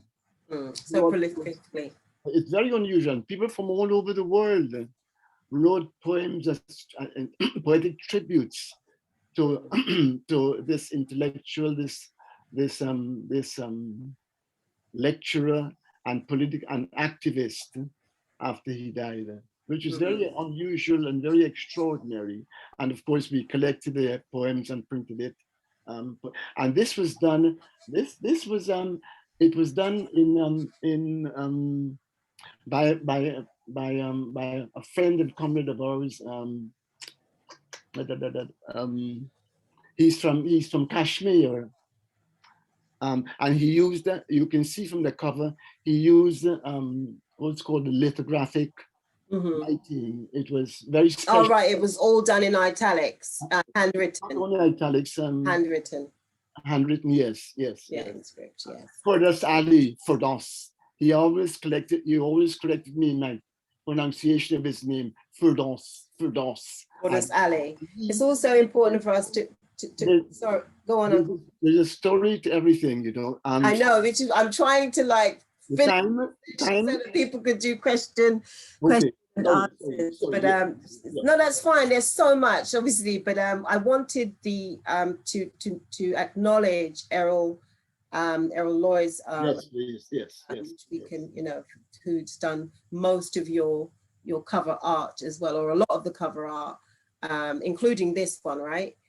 And then I do, maybe we can leave it at this because this is a good note, and following the assassination, this is a good note. This is Donald Rodney, who's the brother of Dr. Walter Rodney, and on the 13th of April, which is interesting, Uncle, isn't it, that number? He was given a stay of his conviction, which was imposed in 1980 because the government was alleging that he willfully had the explosive that killed his brother. So we're actually victorious that he has struggled to clear his name, and they had an appeal, or they rather had a hearing at the Court of Appeal on the 13th, and they have agreed that they will set aside the conviction and the sentence. So I really want to congratulate our elder brother and comrade. And why I've written New Hope there is because he's now going to be able to practice the law that he had enough time to study. Uncle, I think people really don't want to hear just me talking to you. There's a lot more to go for next time. I thought we would have brought it up to the Black People's Day of Action, but we didn't get to. But I think we have listened with awe at your journey, and there's so much more. So for now, I'm going to stop sharing, and we'll invite Tony back. And of course, your questions, Uncle, do stay there. Don't go anywhere. Yeah, we'll be back shortly. Thank you. All right, cool. So this is just to remind people as to what the event is about and who behind organizing it. So you've just been hearing from Dr. Michelle Asantewa, and she designed that presentation, did all the research, found all the photographs, etc. So you can thank her for that. But this event is part of a series of events which are taking place over the next, couple of years, I should say, altogether. And I can show you a couple of them here. So this event is sponsored and organized by Black History Walks on the right-hand side and the Sarah Parker Remond Centre, which is part of University College London. And actually, this event is free thanks to the Sarah Parker Remond Centre. So you can thank them for that. And this event is being recorded. So this event today, or actually all the events we do in association with the Sarah Parker Remond Centre are going to be recorded and then added to the archive at U.C.L and also to our Black History Wars YouTube site. So this event will be uploaded to this YouTube channel, our channel, Black History Walks at youtube.com, in about 24 hours. So by, what's this? By Monday, it should be up online there, and you can actually watch it back or watch it for yourself, excuse me, for future reference and posterity. And apart from that, there's about 150 other videos to do with Black British history in particular on this website. So this event's been recorded and will be uploaded to this website in a matter of days or so. As I mentioned before, Black History Walks organizes walking tours of London in 12 different areas. We put on talks like this one. Normally they'd be physical, but now of course they're online. We put on Black History bus tours and river cruises, and we also organize film shows. And the film shows are coming back in June. So the end of June, we're gonna have a number of different films at the BFI South Bank, and just make sure you're on our main list to get advance lists of all the events we organize. This is a bit more about the Sarah Parker Remond Centre. You can follow them on Twitter, Instagram, Facebook. They have a very interesting SoundCloud archive. They've done interviews of a number of different authors and scholars and experts.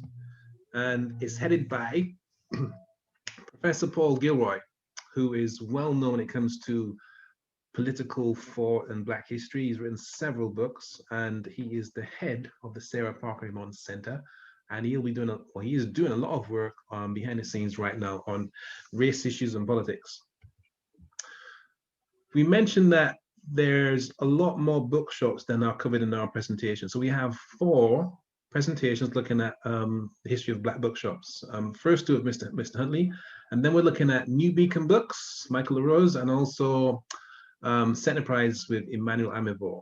But apart from those bookshops, thanks to Audrey Judy, here's a list of some other bookshops around the country. And you can see there's a good few of them there. And I should mention that at this time, when these bookshops were open, 70s, 80s, early 90s, you would have to travel for long distances to get to them. So, for example, Professor Paul Gilroy said that when he was living in, I think he was living in East London, he would travel all the way to Ealing to see Mr. Huntley's bookshop, because that was the only place, or one of the few places you could go to get the books themselves, but also to get that kind of community experience, that community kind of engagement, and also to hear really interesting speakers that would not be able to get kind of mainstream venues. So because it was hard to get a lecture theatre or a kind of a dance hall for certain Black events, you often had the Black event in your home or in a bookshop. So the bookshop was more than just a bookshop, it was like a social gathering place as well. Yeah, move on from that. And I mentioned Audrey Judy as a pioneer of Black history because she republished Mrs. Seacole's book, Mary Seacole, back in '84, and now Mary Seacole is actually on the curriculum. So you can see that one person or two people can make a difference, and if you kind of do your thing, then after what 20, 40, 50 years, that person who you pioneered like Mary Seacole is now well known. She's a household name now, but it wasn't always that case, and it's only the case now. She's well known because of activism over the last 10, 20, 30, 40 years. Now, bookshops link into Saturday schools because quite often a bookshop would have a Saturday school attached to it. So New Beacon Books would have a Saturday school above the premises. And of course, there was a Saturday school associated with Bogle Overture, Walter Rodney Bookshop as well. We're having a couple of events looking at the successes of Saturday schools, because Saturday schools have rescued Black children from being expelled.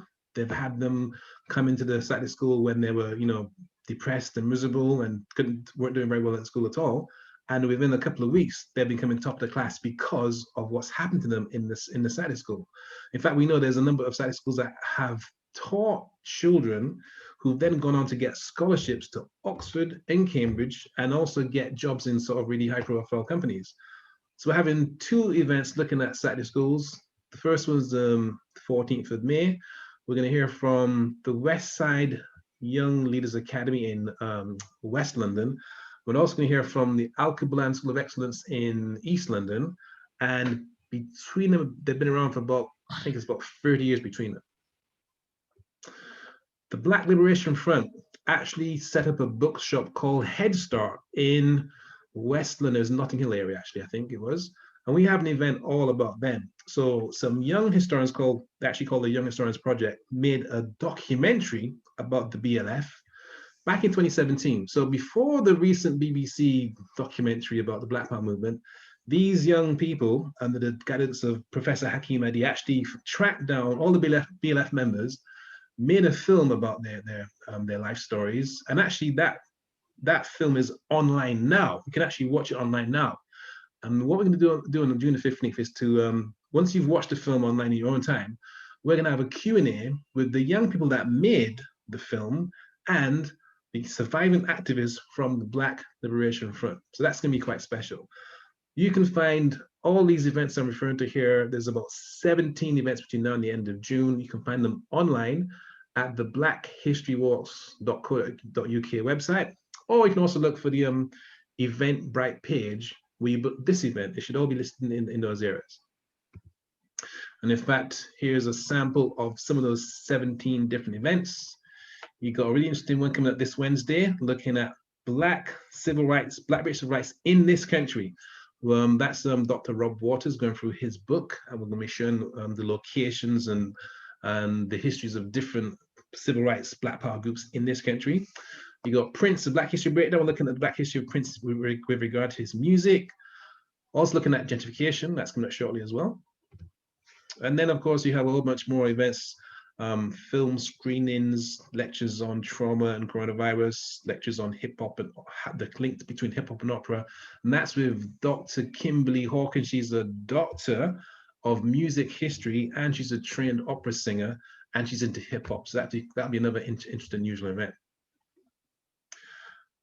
Now we have a river cruise coming up.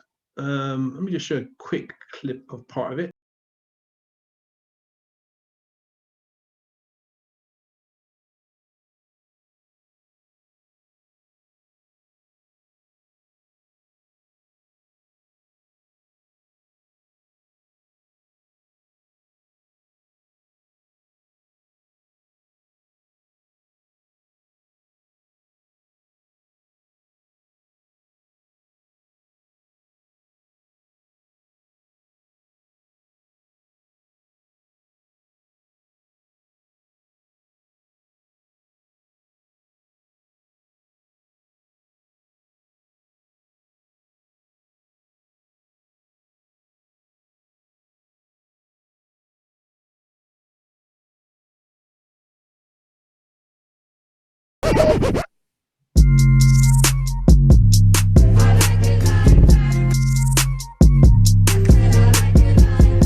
It was a beautiful day, very nice. We had the weather, the warmest day of the year. So yes, beautiful. Really enjoyed it.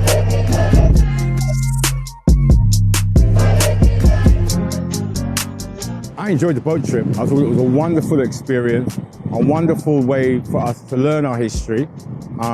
It's kind of live history, you know what I mean? Because we're sailing past buildings and stuff that we've probably sailed past or driven past or walked past 100 times, never knew the significance of that building.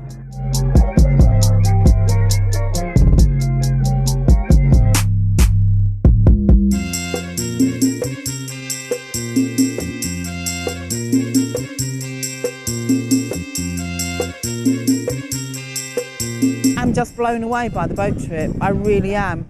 I didn't understand that it was actually picking out all the historical contributions that our people had made along the river and what it all meant. I didn't understand that that's what was happening. People got what they wanted. It was a beautiful day, beautiful and sunny. So people had that. There was the river. There was a bit of drink at the bar. There was loads of information from SI. And the characters were amazing. So yeah, it was great. I would recommend it to anybody to come. All right, so that's just a bit about the boat trip. Next one is 27th of June. As was referred to there, we have a boat, goes up and down River Thames, and we give people the history with a guided commentary. We also have actors on board playing historical characters from different ages of Black history from 2,000 years ago to about 60 years ago. All right, so at this point, we're going to take Q&A, and we got about 20 minutes worth of Q&A with Dr. Santo and Mr. Eric Huntley. So, Michelle, I'll hand back to you, and you can take Q&A for about 20 minutes or so. I'll just stop sharing the screen. You're muted at the moment. I know, I figured it out.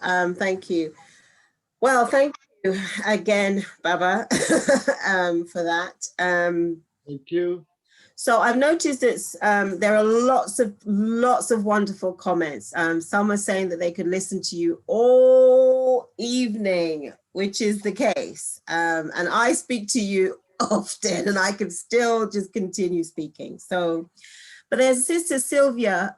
She was here. I don't know if she's gone, but she's from the Library of African and the African Diaspora.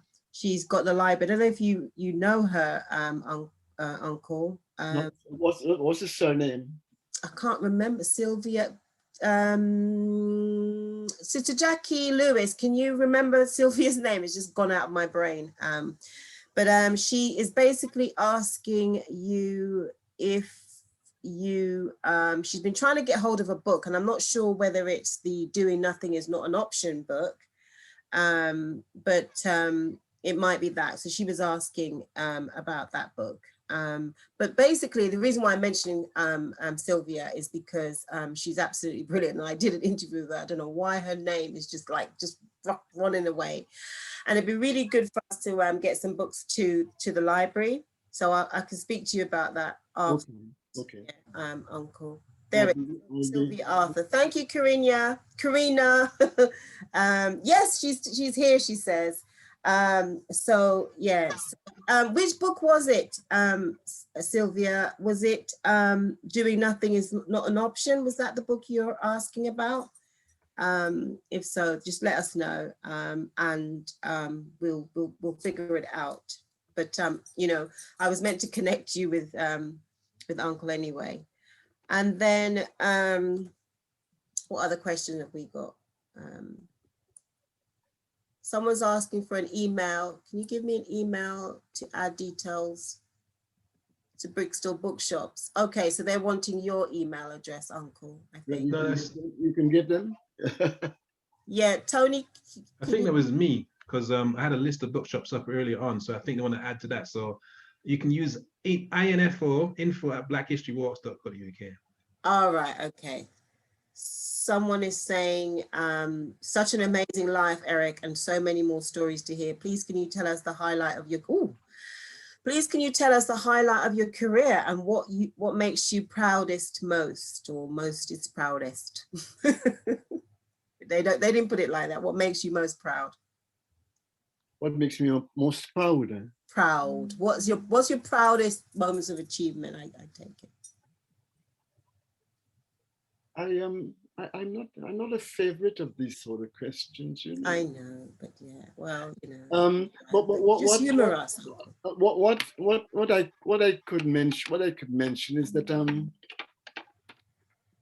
for most of the time that I've been living in England, I've had one foot in England and one foot in Guyana, and always wanted to go back to Guyana to live. And that caused, because it's not good really. You either make up your mind to go or not. But the New Cross massacre day of action, and I was part of the organization, and on the day when we were approaching Fleet Street, the young people, one of the slogans they said was that, "Come what may, we are here to stay. Come what may, we are here to stay. Come what may, we are here to stay." And that cacophony of and what it meant, really, it was my epiphany that Guyana is no longer my home to which I want to go back to, but England is my home. And that anchored me in 1981, anchored both of my feet in London, in England, together with the struggle. I was there before, but nevertheless, with that half mind of going back home, it wasn't a very sharp, clear decision. And so I thank the younger generation, because they knew nothing else. They were born here, they were socialized here, they were educated here, and they reminded me that my place is really with my children, my grandchildren, my great-grandchildren, still connecting to Guyana. As a matter of fact, interestingly enough, is that my links with Guyana have not lessened, but of course, yeah. No, Uncle, I think that's one of I'm sorry, I haven't answered. You literally have not answered that question. You diverted yourself and answered your own question. You didn't answer the question, Uncle. I don't. Not really. Michelle, you got a question from Roz, and they're asking, they say, "Greetings, Uncle Eric. This is Ross from Bristol. I met you at book launch of the late Richard Hart, a dear friend, in 2012 in London. It's good to hear you. I'm trying to track down a series of children's booklets I bought from your bookstall, Black Leaders in the Freedom Struggle. Can you help?" Black Leaders in the Freedom Struggle. Most probably might have been an American publication. Okay. Most of those books which were published and sold in the 1960s and 70s are no longer available. Most of them, really, you know. So I can't remember exactly that particular title, but books don't last, are not in circulation forever.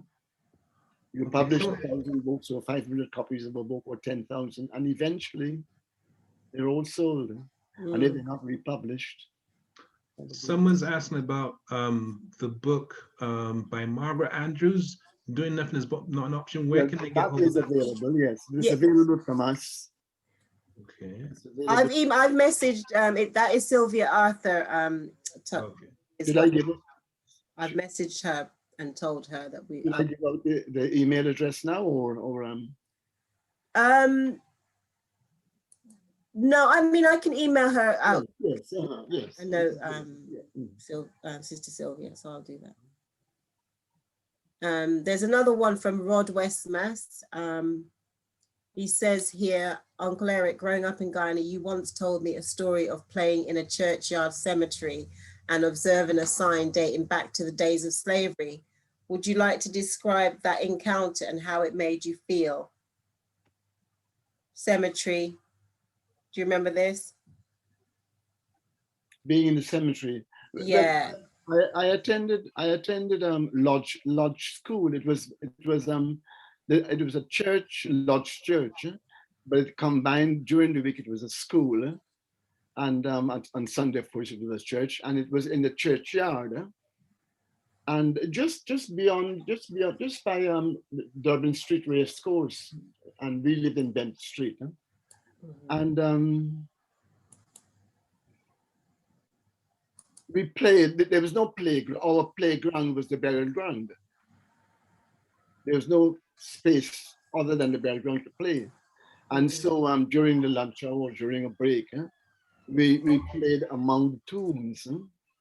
And there were coconut trees. I think there were coconut trees on the site. And yeah, I don't know whether that answers. But it must have been a story. There's so many stories you had. I don't know whether that was the story particularly, but I get a picture, and I'm sure others do as well.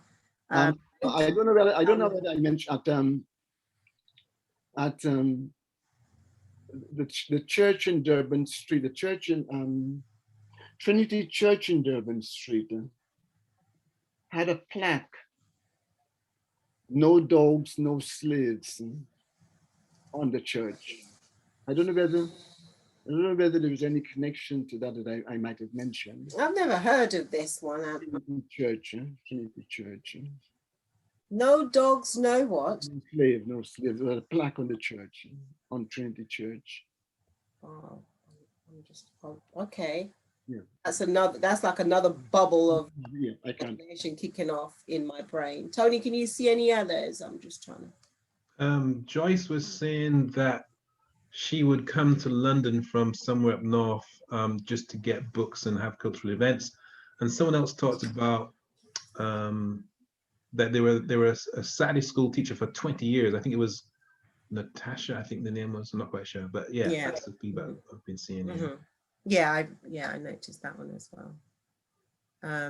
What was the question? No. I think Tony was just pointing out some of the. I see. Yeah, okay. That some because what's happening, Uncle, what you can't see is there are lots of comments, and between them there are some questions and stuff like that. So we're trying. Yeah. Audrey's got a question. The question from Audrey is: which came first, the publishing or the bookshop? Publishing came first. Oh, okay. What we didn't talk about was the where was your bookshop first of all? Well, in 1968 we were living in Windermere Road, where Groundings was published, and the first edition was How Europe was printed, and then we moved over in '72 to Coldershall Road, where the bookshop and the publishing emerged, because we used the front room of the house as the bookshop. And many of the teachers who we knew, many of the teachers and parents came in and said to us, well, look, you can't only do publishing, you have to sell books generally, because there are none of these books in schools.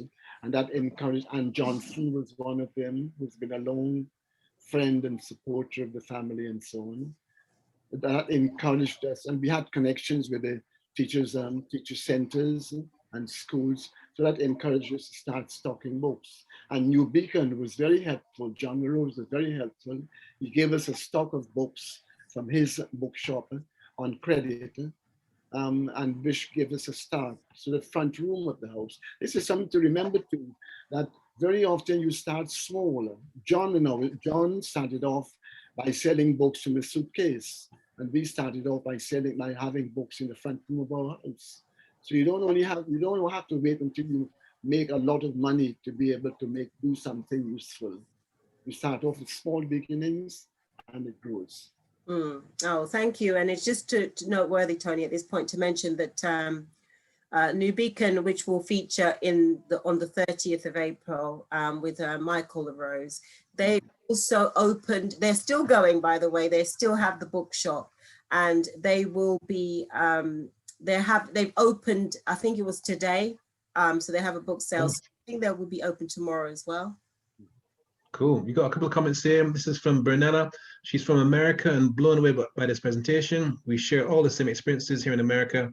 We're currently discussing the untold history of the making of America. The truth needs to be fully revealed, so everyone needs to realize the history. And then there's a comment from Kahinde. Mason Tour, I'm a Jamaican Nigerian Black British 24-year-old avid reader who finds value in these conversations.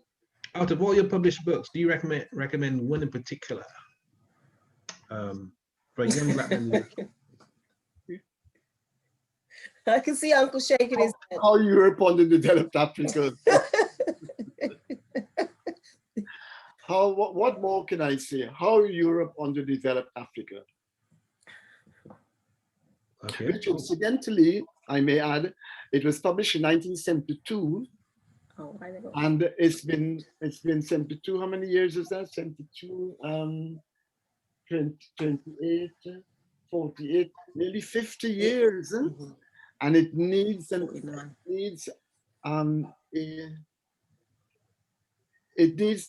to be updated.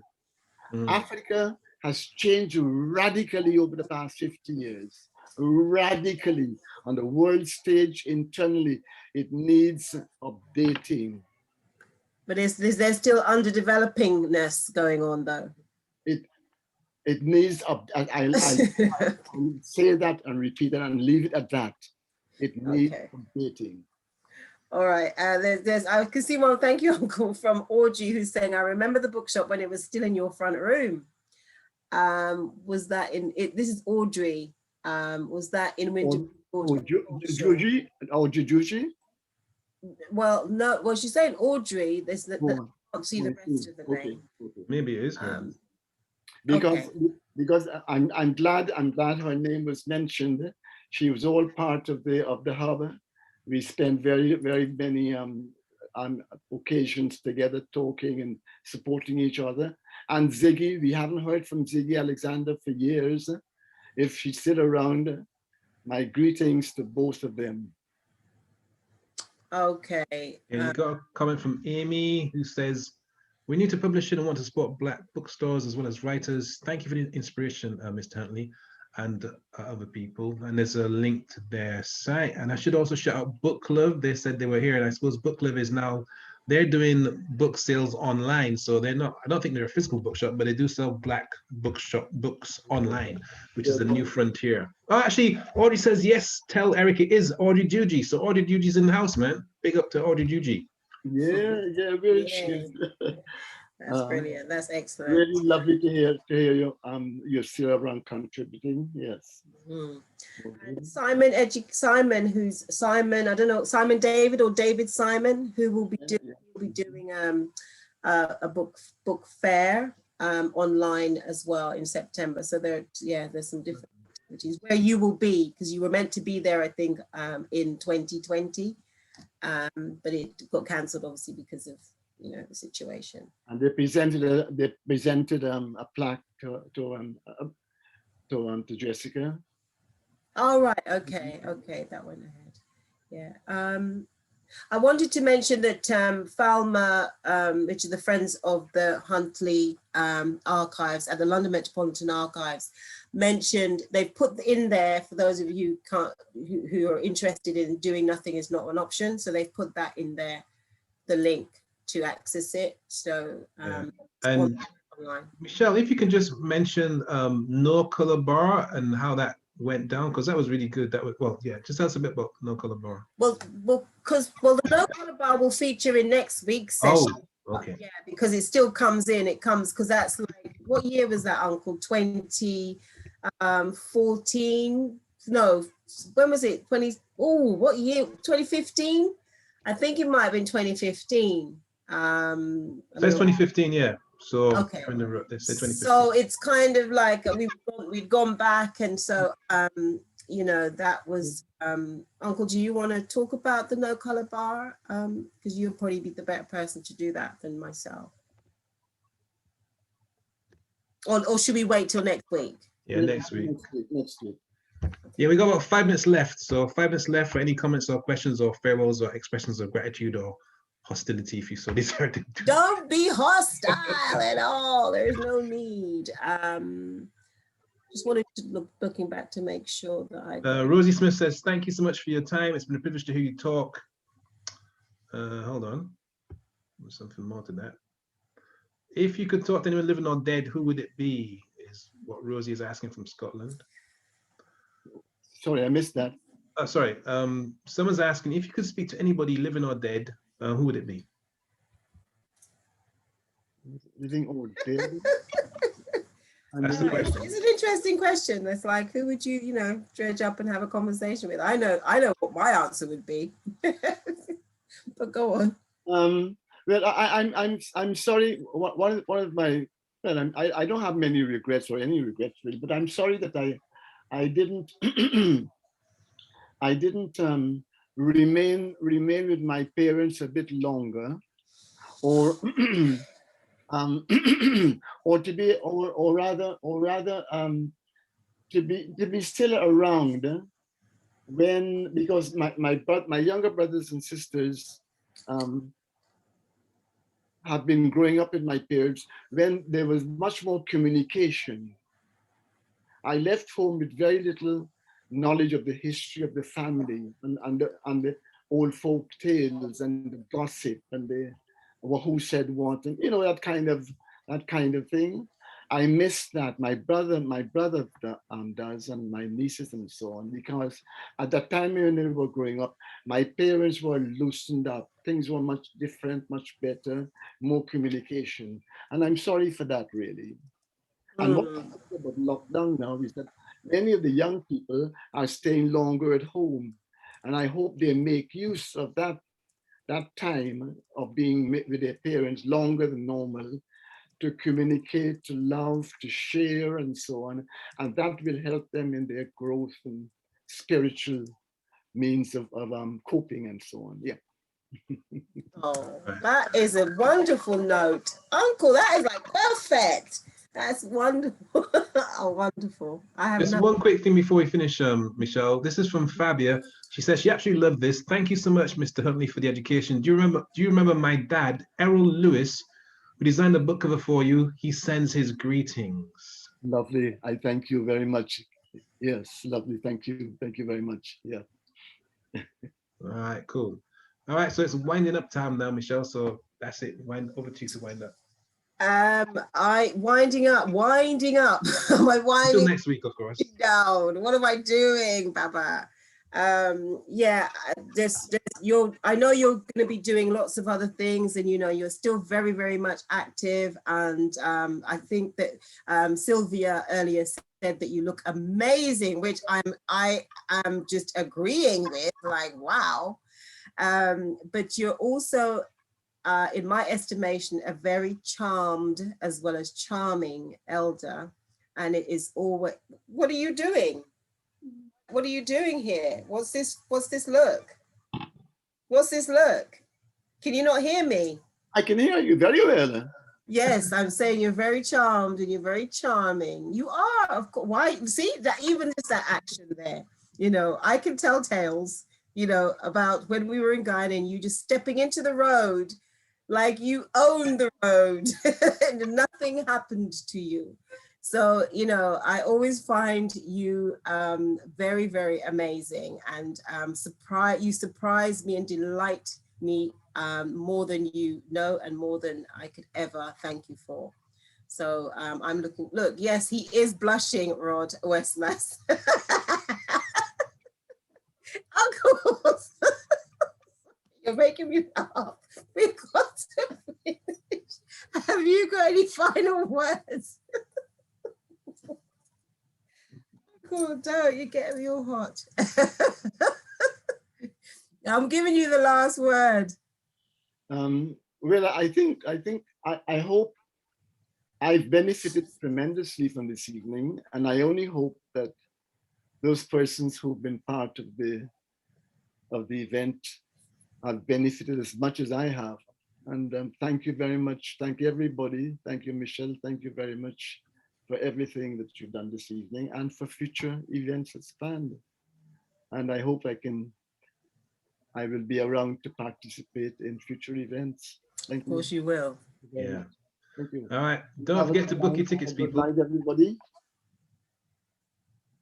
Yeah, don't forget to book your tickets. Thank you, Mr. Huntley. Thank you, Michelle. Thank See you next Thank week. you, Tony. Hasta la vista. Thank you, everybody. Good night.